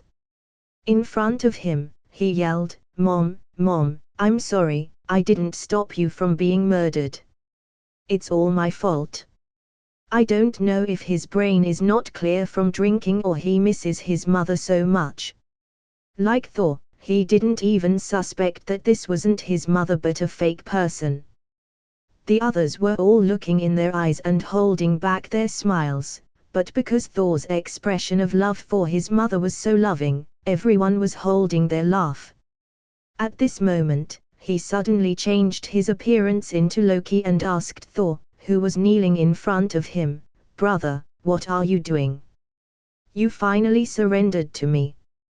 Do you accept me as king? No wonder, look at how fat you are now. How can these be a king's style?" "Loki." Thor heard Loki's voice and immediately got up from the ground. "Ha ha ha ha." At this moment, seeing Thor being fooled twice, everyone finally couldn't help but laugh out loud. Thor was confused, looked at Steve and asked, "What's going on?" Steve starts to explain, "Don't you understand this? Lucas was a shifter." Meanwhile, he changed back to his own looks and said to Thor, "I can steal gems from the past without any effort. Do you understand my role now?" Scott also helped Lucas to explain, "We must try to avoid affecting the past. Lucas can steal gems by changing his shape, reducing fighting and damage. He is a very important addition to our team." But Thor was very upset because he was being tricked. He hated someone as tricky as Loki since he was a child and continued, "No. You can't get gems by deception alone. Think about it, how he can get the gems. With the existence of people protecting them, how can they not tell that he is a fake person? Once he is seen, he will be killed on the spot. Scott, I know he is in love with your daughter, but you can't join the Avengers because of your relationship. For the sake of your daughter's happiness, I advise you to let him go back. Although Thor's words were aimed at Lukas, they do make sense. Not bringing him is better than bringing him. Some fights would be dangerous, and they have to act in groups, and no one has the time to take care of others. Lukas didn't expect that Thor wanted to kick him out of the Avengers because of his lack of strength. Ha, out of these 10 people, Thor Genius is the strongest. Lukas calmly said, Thor, if I can't make it through the journey, I'll consider letting you help me. Considering that Lukas was a new member of the Avengers, Thor actually disrespected him so much, and he wanted to give Lukas some lessons. After all, he had always regarded himself as a god and claimed to be the strongest in the Avengers. Scott immediately stood up to protect Lukas and said, No, you are Thor. And he is only a mutant with transformability, and he can't beat you. Others also think Thor was bullying him, but he doesn't believe it that way. But an opportunity to kick his ass. He was very excited to fight him. Do you want to fight against me? Okay. Lukas always wanted to teach Thor a lesson, at least to vent his anger. He didn't expect that Thor would take action to declare war. This simply was great. Ha, well, I accept the challenge. Let's go out, and find a wide place to fight. I don't want to break things here. Thor smiled and walked out with a bottle of wine. After seeing this, Steve walked toward Lukas, and put his hand on his shoulder, and said, Lukas, you don't have to fight him or prove anything to him. We already know how your ability is useful. Steve Rogers had admitted that Lukas was a member of the team since the first day he met him because Lukas made this whole plan from the very beginning. It was him who gave everyone hope when everyone was desperate. Moreover, he took the step to stay in Tony's house and convinced him to join the plan, so without Lukas, Tony wouldn't be here or build the time machine. From Steve's point of view, Lukas did more than anyone else in creating this plan, and he is absolutely qualified to join this team. Lukas smiled and said, Thank you, Captain, but I still want to use my power to prove that I am qualified to be in this team. After he finished talking, he took off Steve's hand of his shoulder and couldn't wait to follow Thor. He got out. Don't stop me, Captain, please. If I didn't fight him now, he would continue bullying. In fact, Thor didn't know how Lukas was desperate to fight him. Lukas was much stronger with his current power than Thor when he was at his peak. The two walked outside, and everyone else followed, and they all wanted to know how strong the new Avengers member would be. Rocket Raccoon, who likes Lukas, walked toward Scott, patted him, and asked, Hey, Ant-Man, will your future son-in-law be good?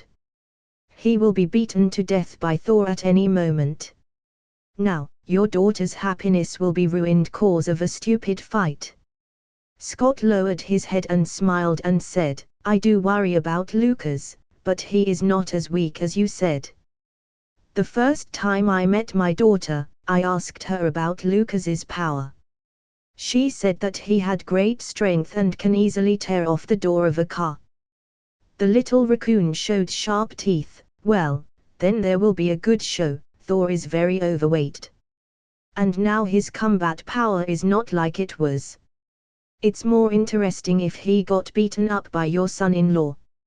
On the other hand, Nebula disapproved and said, no matter how fat Thor is, he is also a god, not the power of human beings on Earth can deal with. As a foreigner, Nebula obviously looks down on the Earthlings. But Banner, on the other hand, when heard it, defended the Earthlings and said, really? You can ask Thor when I was a human being on Sakaar. What I did to him. Nebula gave the Banner a look and said, you are not a human. Rocket Raccoon couldn't control himself and laughed, Banner, You spent 18 days in the gamma ray laboratory. I am certain you are a human being. Several people were talking and joking. Thor had already finished another bottle of wine and then threw it aside and asked Lukas, "Boy, are you ready?" Lukas nodded and calmly said, "You can start at any time." "Okay, then take my fist first." Thunder God rushed over and punched him. Lukas took out his right arm and tried to resist his attack. Boom! Thor's fist hit on Lukas's arm. He was not knocked down. He didn't even move a step or even scream, completely resisting Thor's attack. Seeing this, everyone was shocked. Rocket Little Raccoon was holding his popcorn and laughing, "Wow, ha ha ha ha, wow, ha ha ha ha, Thor, what have you eaten for the past 5 years, cheese sauce? Why does the fist hit soft?" Others also all laughed, thinking it was Thor that he hadn't fought in 5 years and gone weak. Tony, as the most intelligent person, saw that things were not that simple. Even if Thor was in a bad state, the power was not something that ordinary people could handle. "Damn, I'm going to be serious this time." Thor really didn't use much force in the first punch. He just wanted him to know how great he was. After all, Lukas was a member of the team, and he was also the boyfriend of Ant-Man's daughter. But now, being laughed at by everyone, Thor must save his dignity. Boom! Not knowing how much stronger it was than the first punch, Thor's second punch hit Lukas again, but he just raised his arm to resist it and blocked it easily again, still standing without moving. What? The members of the Avengers were all shocked. Lukas's defensive ability was so amazing. The present superheroes were all amazed. Speaking of them, they still didn't know him enough. Before that, they only knew that he had transformability. He looked so powerful and so terrifying. A few people can handle 1 or 2 punches from Thor and may still have a life. And these people are superheroes, and they are present now. Those people are Hulk, Steve with his shield, and Tony in his suit can deal with him. However, Lukas didn't use any shields, and he resists it with his arms. Lukas laughed and said to Thor, "Is that all you got? It didn't even move me a bit." Thor refused to accept that and said angrily, "Don't be arrogant, all you did was blocking 2 punches." By the time Lukas was far stronger than he expected, he ignored the previous agreement and threw a third punch directly at Lukas. This time, Lukas did not only defend like the previous 2 times. Before Thor's punch was reached him, Lukas quickly kicked him, and his body flew over 10 meters away. Cool. Lukas kicked Thor's ass. He finally got his revenge and felt very satisfied in his heart. Tony said to Steve at this time, "It's right to let them fight against each other. Look at Thor's current state. He's messed up. We can use Lukas to help him recover." Steve nodded and said, "Yeah, since Thor killed Thanos, he has no goal and rejected everyone, includes himself. I originally planned to let him snap his fingers after collecting the gems. Seeing his current state, even Lukas can beat him, and I'm afraid he's not the right person anymore." Thor was lying on the ground and felt very embarrassed when he heard his teammates whispering to each other. An idiot kid can't break the strong image that he had. "Very well, I'm going to be serious." Thor got up, this time with all his strength, rushed towards Lukas. Thor is serious and still very angry. Lukas only has 70% of Thanos' strength and cannot be used entirely. In other words, he did not dare to show his true strength in front of everyone to save himself. What a situation! Then, Lukas and Thor fought fiercely in this temporary school field. Seeing that the two were fighting seriously, Rocket Raccoon opened a bet. Come here to place bets. Lukas and Thor have lost 1.5 to 1. Who will win all the bets? Natasha and the others laughed. This little raccoon had a perfect idea. She didn't want to bet, but she proposed, I think we should give the winner of this battle a little reward. What do you think, Steve? Steve also had this idea, which can excite the two to perform better, but what reward should be given to them? With their strength, but it seems that they already had everything. Meanwhile, Scott took out a bottle of red Pym particles, and he said, reward is a bottle of Pym particles. Our current Pym particles 12, except for the 10 of us, each of whom will go back and forth. There are 2 bottles left. One of them must be taken. Experiment with the bottle. In this case, there is 1 bottle left, and this bottle can be used as a reward. Steve immediately accepted Scott's suggestion, took the Pym particle, and said to Thor and Lukas, fighting fiercely on the field. Whoever of you two can win today will get an extra bottle of Pym particles. Hearing this, both Thor and Lukas were cheered up and looked greedy. You know, giving an extra bottle of Pym particles is equivalent to providing one more opportunity to travel through the past. They can use this bottle of Pym particles to travel to any time they want and meet anyone they want to see in the past. I'm going to take another look at Mom, Father, Jane, and Loki. Thor wanted to use this bottle of Pym particles to travel to the time when his parents weren't dead, even if it was just a look at them from a distance. Lukas also wanted to use this Pym particle helpfully. Dottie, I must get you. He wanted to use this bottle of Pym particle to travel to the 1940s and play with Dottie. With the motivation of the reward, he and Thor both worked harder. Thor smiled and said, I'm sorry, kid, but the victory is mine.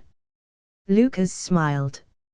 In order to get this bottle of Pym particles, he couldn't possibly lose. 70% of Thanos' strength was released, and he punched Thor in his stomach.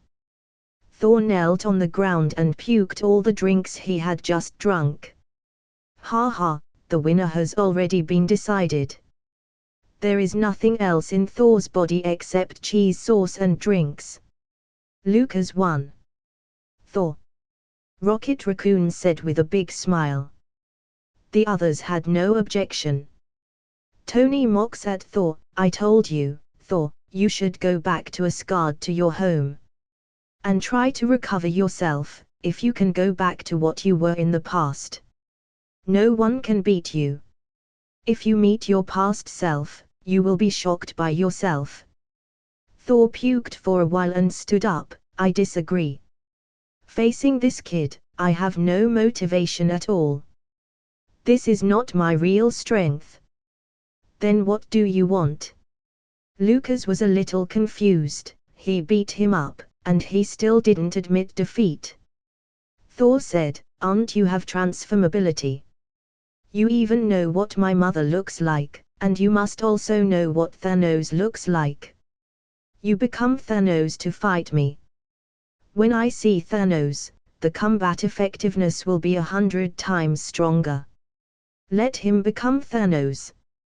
This requirement of Thor can be understood. After all, Thor hates Thanos so profoundly, and only Thanos can stimulate him to be the strongest. But Lukas hesitated a little. Let him become anyone else, Lukas would not care, but he was indeed a little worried in his heart to restore his original appearance. Rocket Raccoon said, Lukas, you have to become Thanos. Only when Thor sees Thanos, he will restore his strength. Steve and Tony also rushed.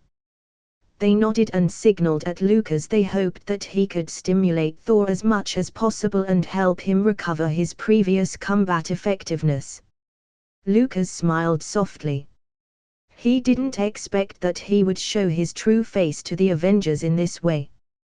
Well, since you want to see Thanos, then I will show it to you. And I'll show you the truth. He immediately recovered his original appearance and turned into Thanos. Just after transforming, a powerful smoke was released from his body. When everyone saw Thanos' strong figure, they were all terrified.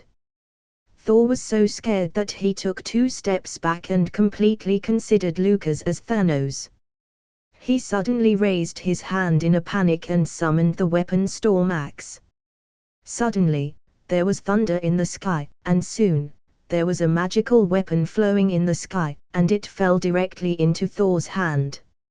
Not only Thor, after seeing Thanos, Steve also couldn't control himself and picked up the shield and make a fighting posture. What the hell? Lukas was also a little surprised. He didn't expect Thor to summon the Storm Axe. Even if Thanos had the infinite gloves, Thor could seriously hurt him with the Storm Axe, not to mention that there is no gem now, and the peak strength has not been fully restored like ancient days. If Thor used the Storm Axe, then it would be a life-threatening situation to Lukas. Fortunately, he also had Thanos' most potent weapon, the Tyrant Butcher.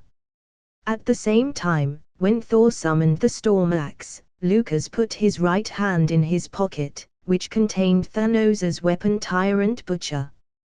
The Tyrant Butcher was a big and heavy sword, so it's not easy to carry with you, but don't forget that Lukas lived with Ant-Man, and Ant-Man has darts that can make objects bigger, smaller, one red and one blue. He used darts to shrink this weapon, then put it in his pocket, so he carries it easily and uses it at any time. In Avengers 4, Nebula, Rocket Raccoon, Black Widow, and Hawkeye use Ant-Man's shrinking darts. When crossing, they bring a spaceship. Black Widow and Hawkeye will also go to get the Soul Stone. Without Vormir Star, Thanos, and his troops, they would have no way to travel to the Earth.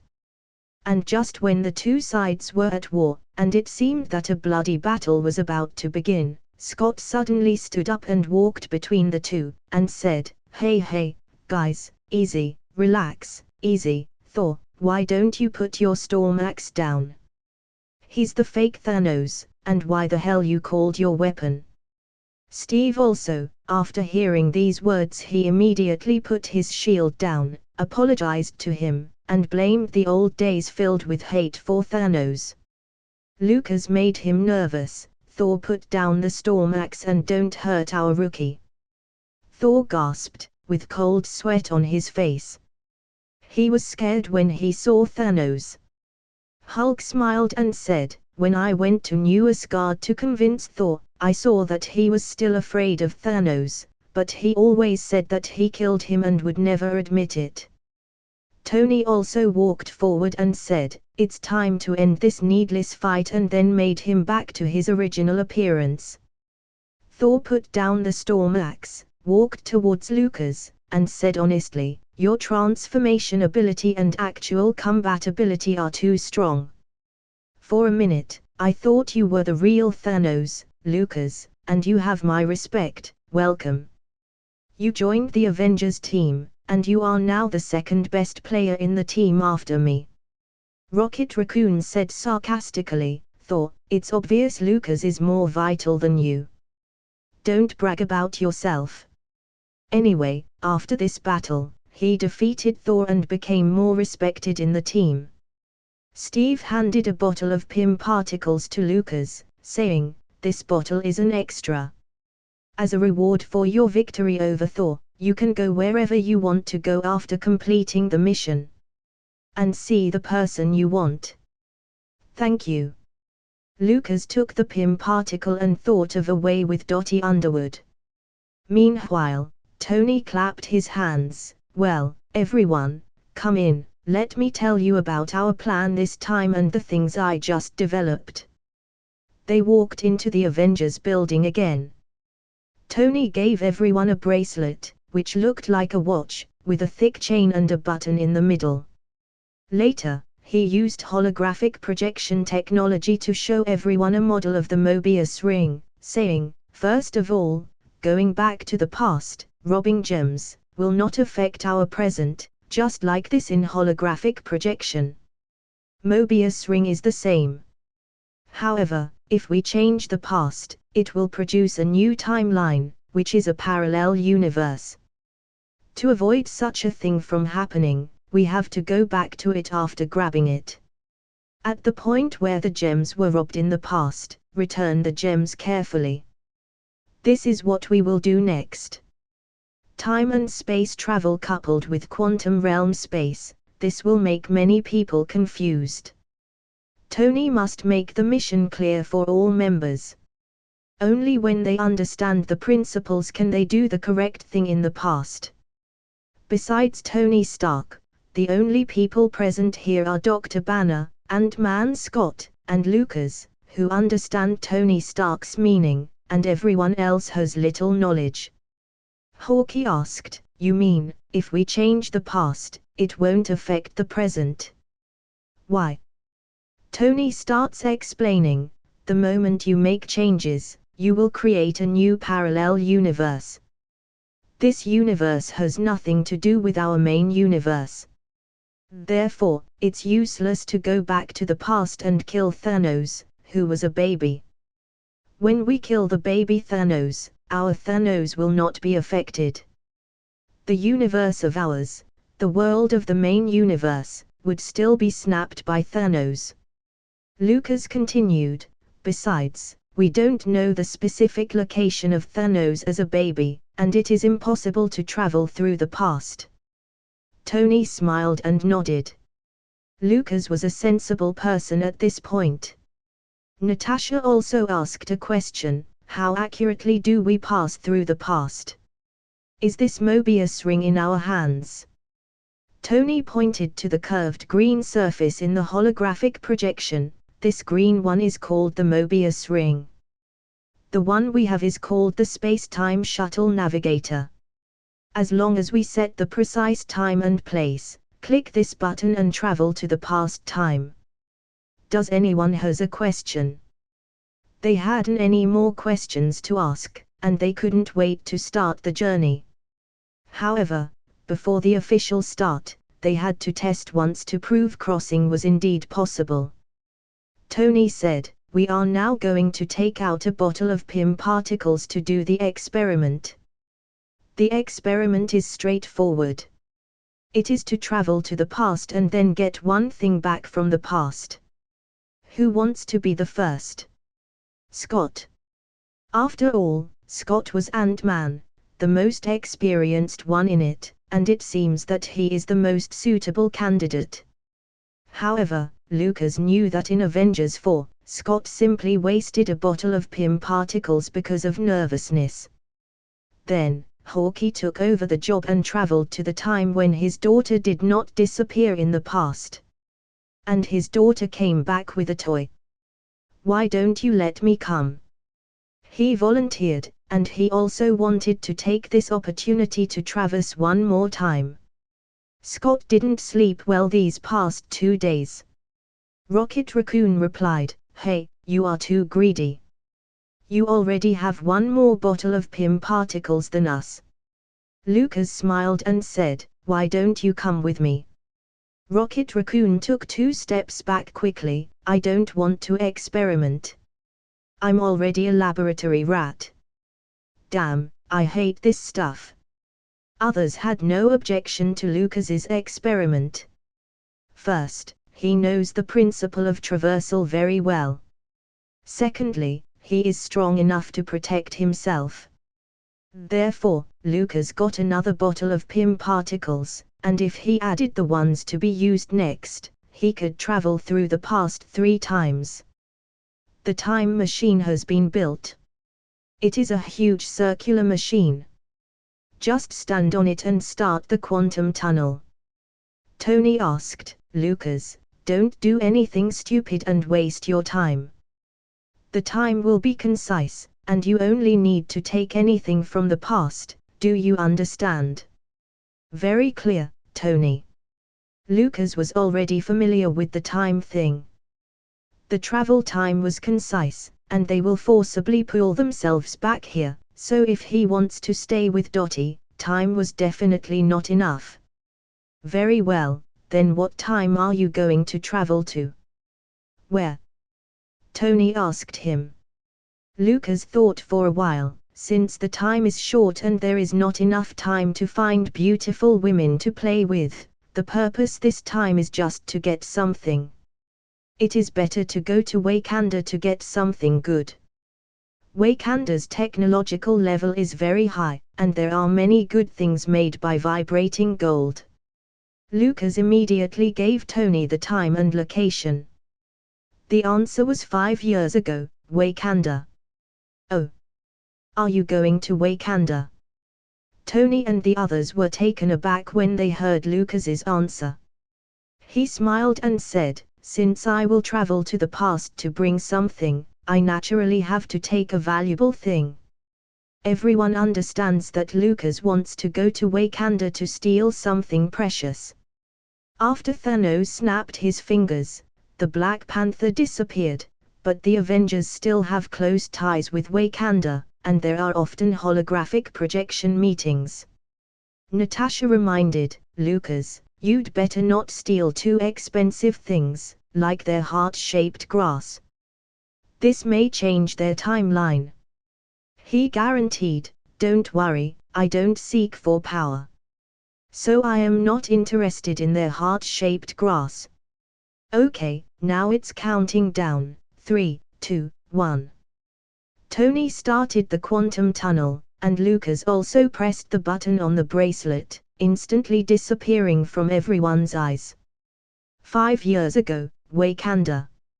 As soon as he crossed over, he heard countless roaring shells, shouts, and fighting.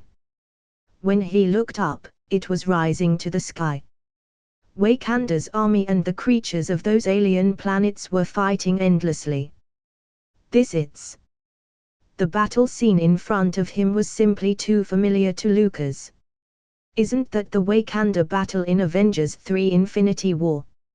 He actually crossed to the place where Thanos was about to snap his fingers. This was Tony's doing. He was testing me, and he was afraid that I might stay here too long.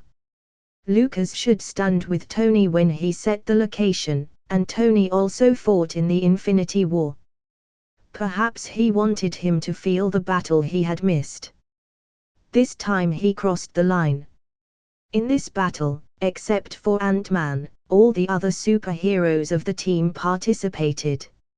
Standing in the wild woods, Lukas had seen several familiar faces ahead.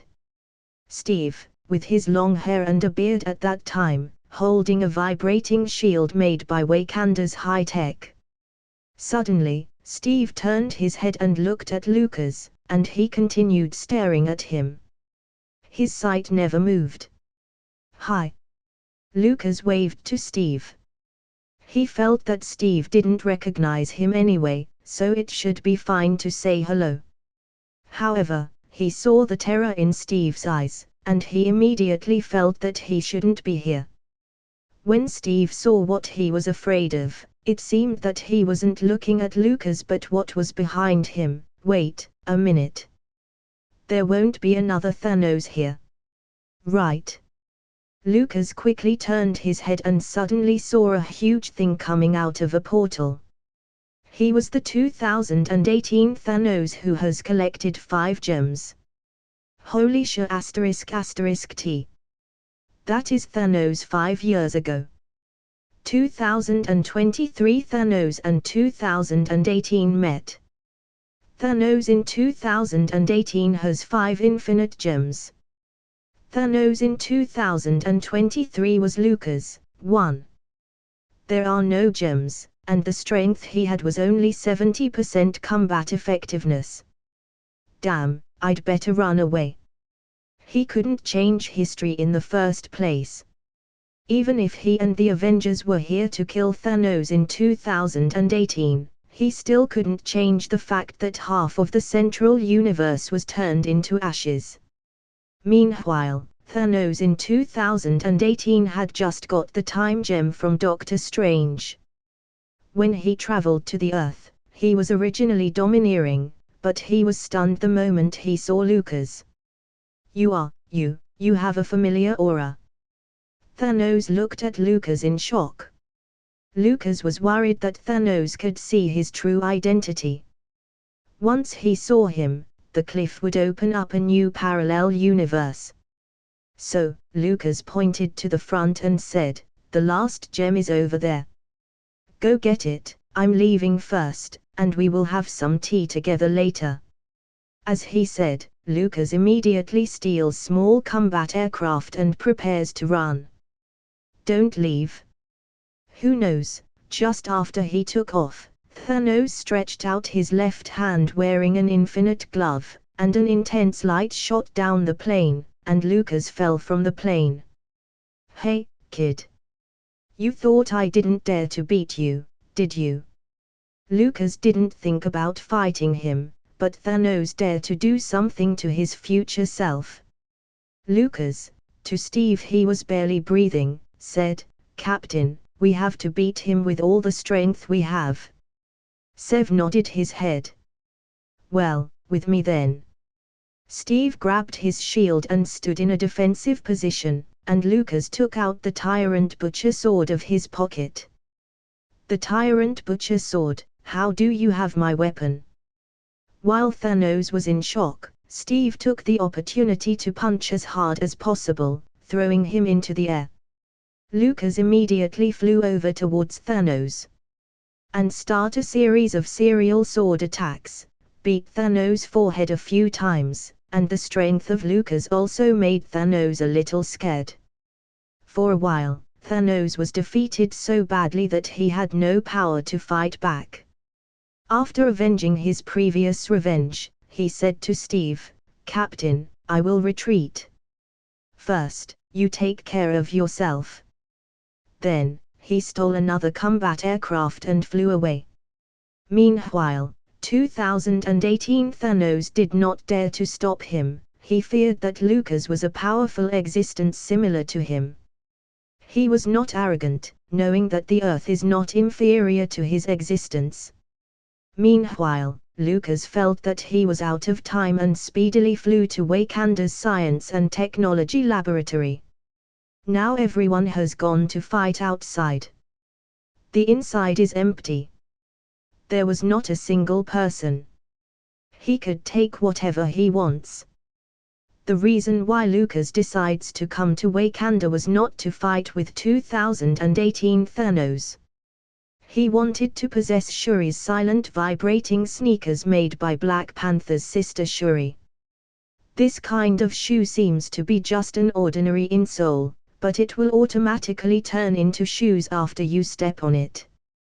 The most significant advantage of shoes is that there is no sound.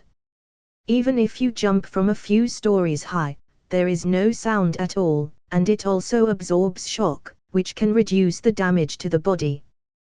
The essential purpose for Lukas to use these shoes was actually to sneak into Dottie's room without noticing him, and then, These shoes were perfect for this kind of thing. He took several pairs of shoes in a row, and then he was forcibly pulled back to 2023. Returning to the Avengers building, when Tony saw what was in Lucas's hands, a smile appeared on his face. He brought back things from the past, which proved that this experiment was successful. Dr. Banner clapped his hands happily, and the test was successful, which means that all of them could also cross.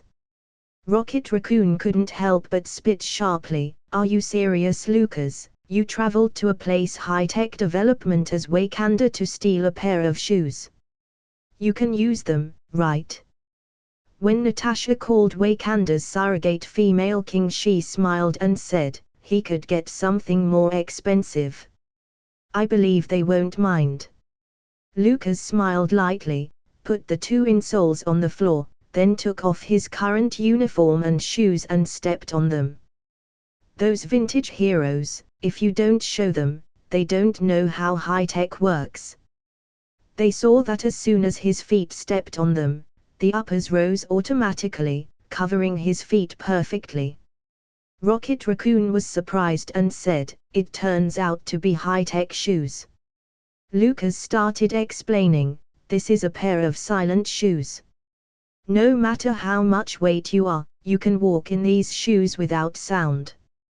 When we travel to the past to steal the gems, we must move low profile.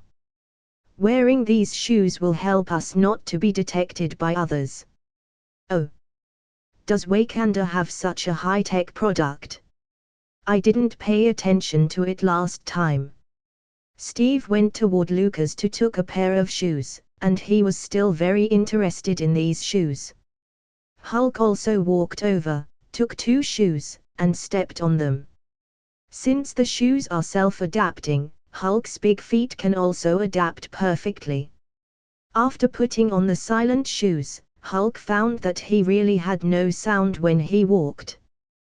"Wow, I really don't have a sound when I walk."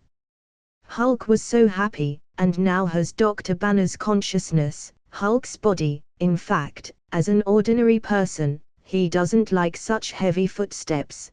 These silent shoes perfectly solved his troubles. After Hulk put on the shoes, he jumped and kept showing off to others, "Look, how light my steps are. Like fallen leaves, silent." Everyone. These silent gold shoes, Thor didn't want to wear it. Iron Man had his own high-tech suit so that he couldn't wear it. The most beneficiary of the shoes were Steve and Natasha. It's just that Lukas felt sad when he saw Natasha picking up the shoes because she actually didn't need them. Well, it's nearly the time for the groups to get down to the mission. It could be Natasha and Barton in the same group again.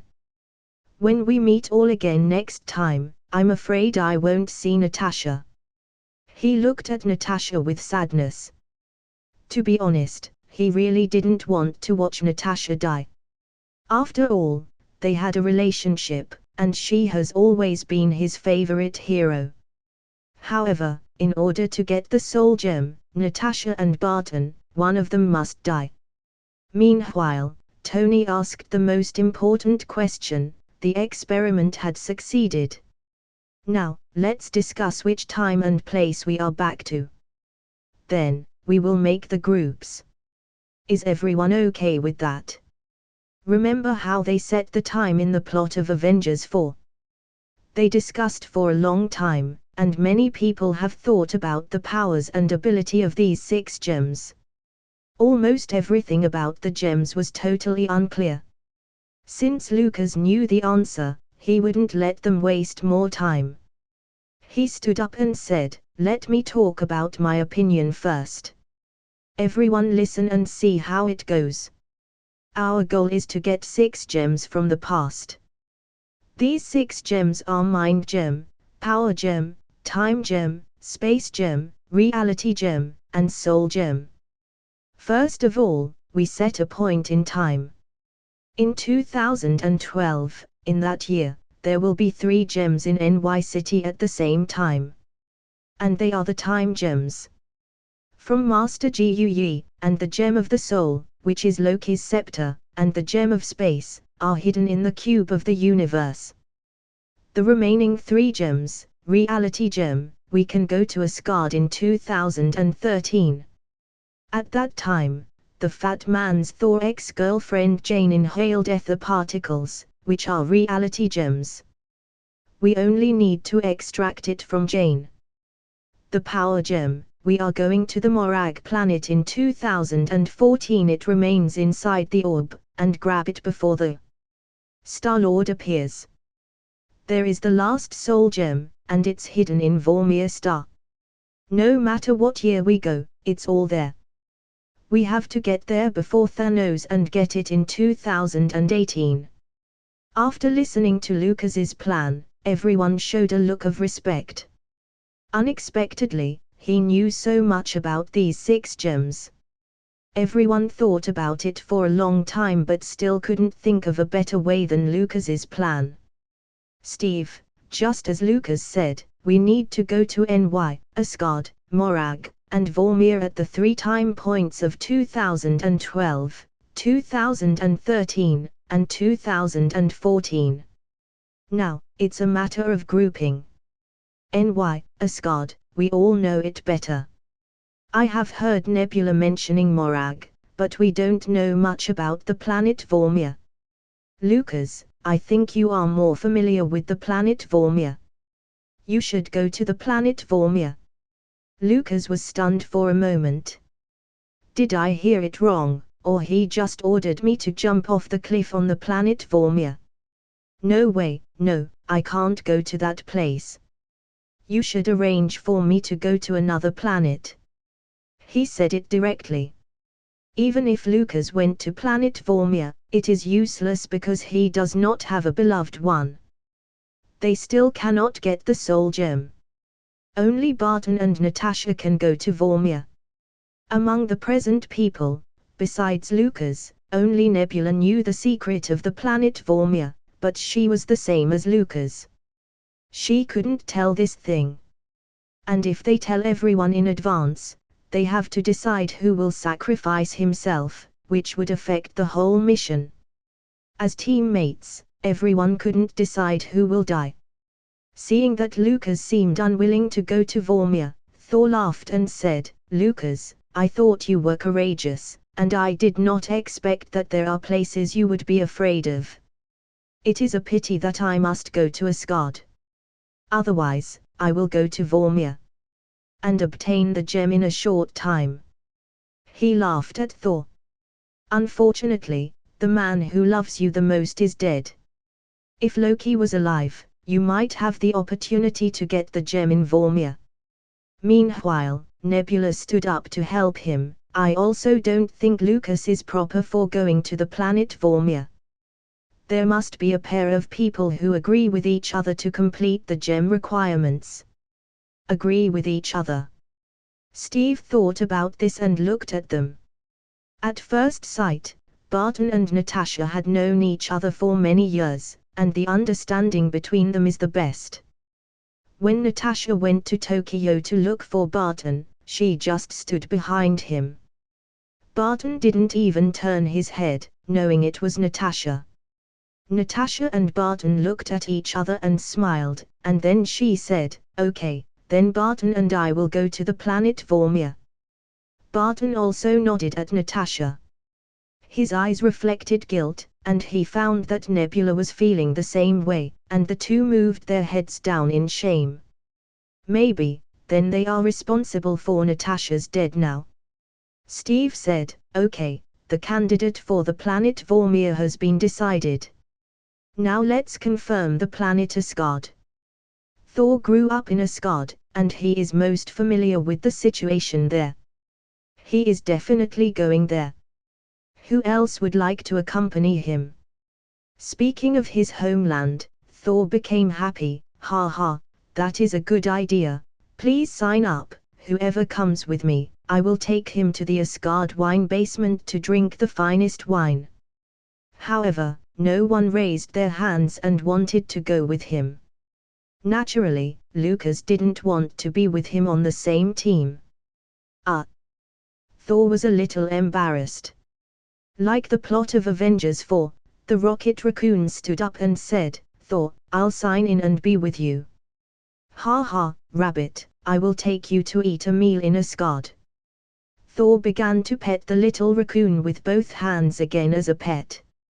Another group was determined, and Steve continued, "In NY in 2012, I and Tony and Hulk familiar with the situation there, so the three of us will head there. Nebula, Lukas, you two will head to planet Morag." "What? Head to Molag?"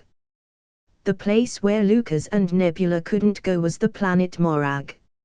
Steve even arranged the two of them to this planet. Once the Nebula goes to the planet Morag, her memories will merge with the 2014 Nebula, and then in 2014, Thanos will know about their plan, and they will travel to 2023 to take the gems from the Avengers. And Lukas can't go to Morag either. Although he won't be involved with Thanos in 2014, when he first went to Wakanda, Thanos had seen him already and knew that he had a familiar aura from first sight. Lukas, Captain, Nebula, and I should go to NY in 2012. You and Hulk and Tony should go to Morag. Nebula was very stubborn. I am totally unfamiliar with the NY war in 2012, so even if I went there, I can't help you, and I'll go to Morag. Lukas was afraid and said, what if you and the 2014 Nebula have memory merged? Memory merged? I don't see my past self. How can memory merged happen? She was confused. Steve asked Tony, is that the kind of situation possible? What do you think? Tony moved his head. I don't know, at least we people on Earth don't. They couldn't agree and reached a dead end. Lukas and everyone disagreed on the distribution of the two groups of NY and Morag. Lukas didn't purposely confuse everyone but wanted to help them. What if Nebula went to Morag and then brought Thanos and his army from 2014? However, in the current situation, except for Morag, Nebula has no place to go unless she is not involved in this operation at all. I remember in Avengers 4, Nebula didn't get merged with 2014 Nebula as soon as she arrived at Morag, but when she got the gem, and she was about to leave.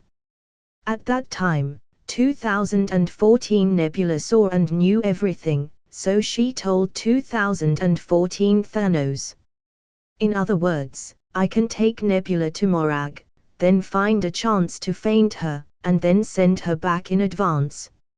After thinking about a solution, Lukas said to everyone, well, I will go to Morag with Nebula to get the power gem. In addition, Natasha and Barton can travel with us to Morag in 2014, and then take a spaceship from Morag to the planet Vormir. Natasha did not understand, so, we have to bring a spaceship. How we can bring another one, it's actually straightforward, Lukas answered. The Ant-Man on the side took out 2 darts of different colors from his pocket and said, this is simple. With my dart, you can shrink the spaceship, and then when you reach the planet of Morag, you can enlarge it again. Steve clapped his hands excitedly, very well, now we all have agreed. I, Tony, and Hulk will go to NY in 2012, Thor and Rocket Raccoon will go to Asgard in 2013, Lukas, Nebula, Natasha, and Barton will go to Morag in 2014 together. I will give you 3 hours of preparation time. After 3 hours, we will start the operation. He gave you 3 hours of preparation time. These 3 hours are also for everyone to prepare all the needs and weapons for crossing. This trip may be dangerous. People with daughters like Iron Man and Ant-Man will have a phone call with their daughters during these 3 hours, and we don't have much time before crossing. Do what you want while you can. Banner walked toward Lukas, with his strong arms holding Lukas's shoulders, and said, Lukas, you know so much. If it weren't for your reminder, I thought that in 2012, the time gem would be with Doctor Strange. Yeah. He smiled. In Avengers 4, Hulk went to NY Temple to find a time gem and saw Ji beating the soldiers. He thought she was an ordinary woman who was drying clothes on the roof. The first sentence was, where is Doctor Strange? Ji told him that he had arrived 5 years earlier. Lukas didn't want Hulk to make such a mess this time, so he explained clearly in advance, Strange, that is, Doctor Strange was a surgeon 5 years ago. What you are looking for is a bald head. A woman wearing a plain white dress, the gem of time is with her. Ji image, right? Will she give me the gem? It doesn't matter if she doesn't give it. I will take it anyway. Hulk said that, showing strong self-confidence. And he remembered the scene where Hulk was beaten out of the spirit by Gui in Avengers 4. Besides Hulk, even if Thanos wants to snatch the gem from Gui, it wasn't that simple. Just imagine Hulk fighting with Gui. He said, Hulk, you are definitely not Gui-Midge's opponent.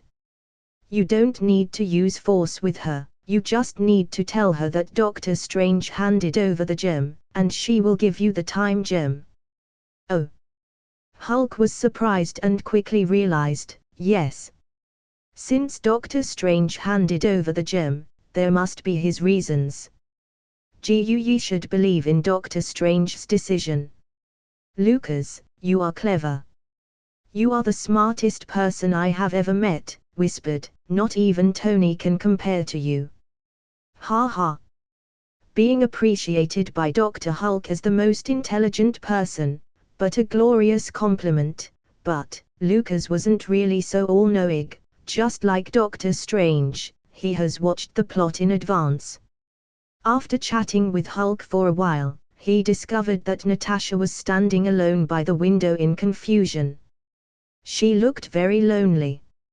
If you don't consider her incredible combat power, just look at her beauty, but she is actually just a tiny person. After 3 hours, I will never see her again. Lukas was disheartened. If he tells Barton the secrets of the planet Vormir now, Barton will definitely die before Natasha, but Lukas would feel the same if Barton died. Even if Lukas rescued Natasha, Natasha would not be grateful to him. If Natasha was destined to die, then I hope that every minute and every second before her death would be happy. He changed his mind. He didn't want to control Natasha's ending, but he could let Natasha get some happiness before her death. So, he found Barton, who was packing up his equipment. Hey! Barton was busy with his stuff, and when he saw him, he raised his head and said hello. But Lukas looked serious and said to him, Barton, it will take a long time for you to fly from the planet Morag to the planet Voma. During this journey, you can make Natasha happy by telling more jokes. Also, the planet Vormir is beautiful. You don't need to worry about finding the location of the soul gems when you arrive on the planet Vormir. You can enjoy yourself there for a few days and see the scenery. Anyway, no matter how long you stay there, the real world is just passing a few seconds. He picked up a bow and arrow and smiled, thank you for your suggestion, buddy, but we are not going on vacation. I have to find the gem and revive my family as soon as possible. This is more important than anything else.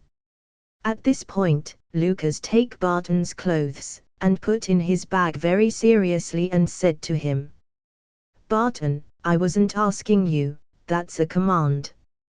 That's it for this part guys, hope you like the video. Like, share and subscribe the channel.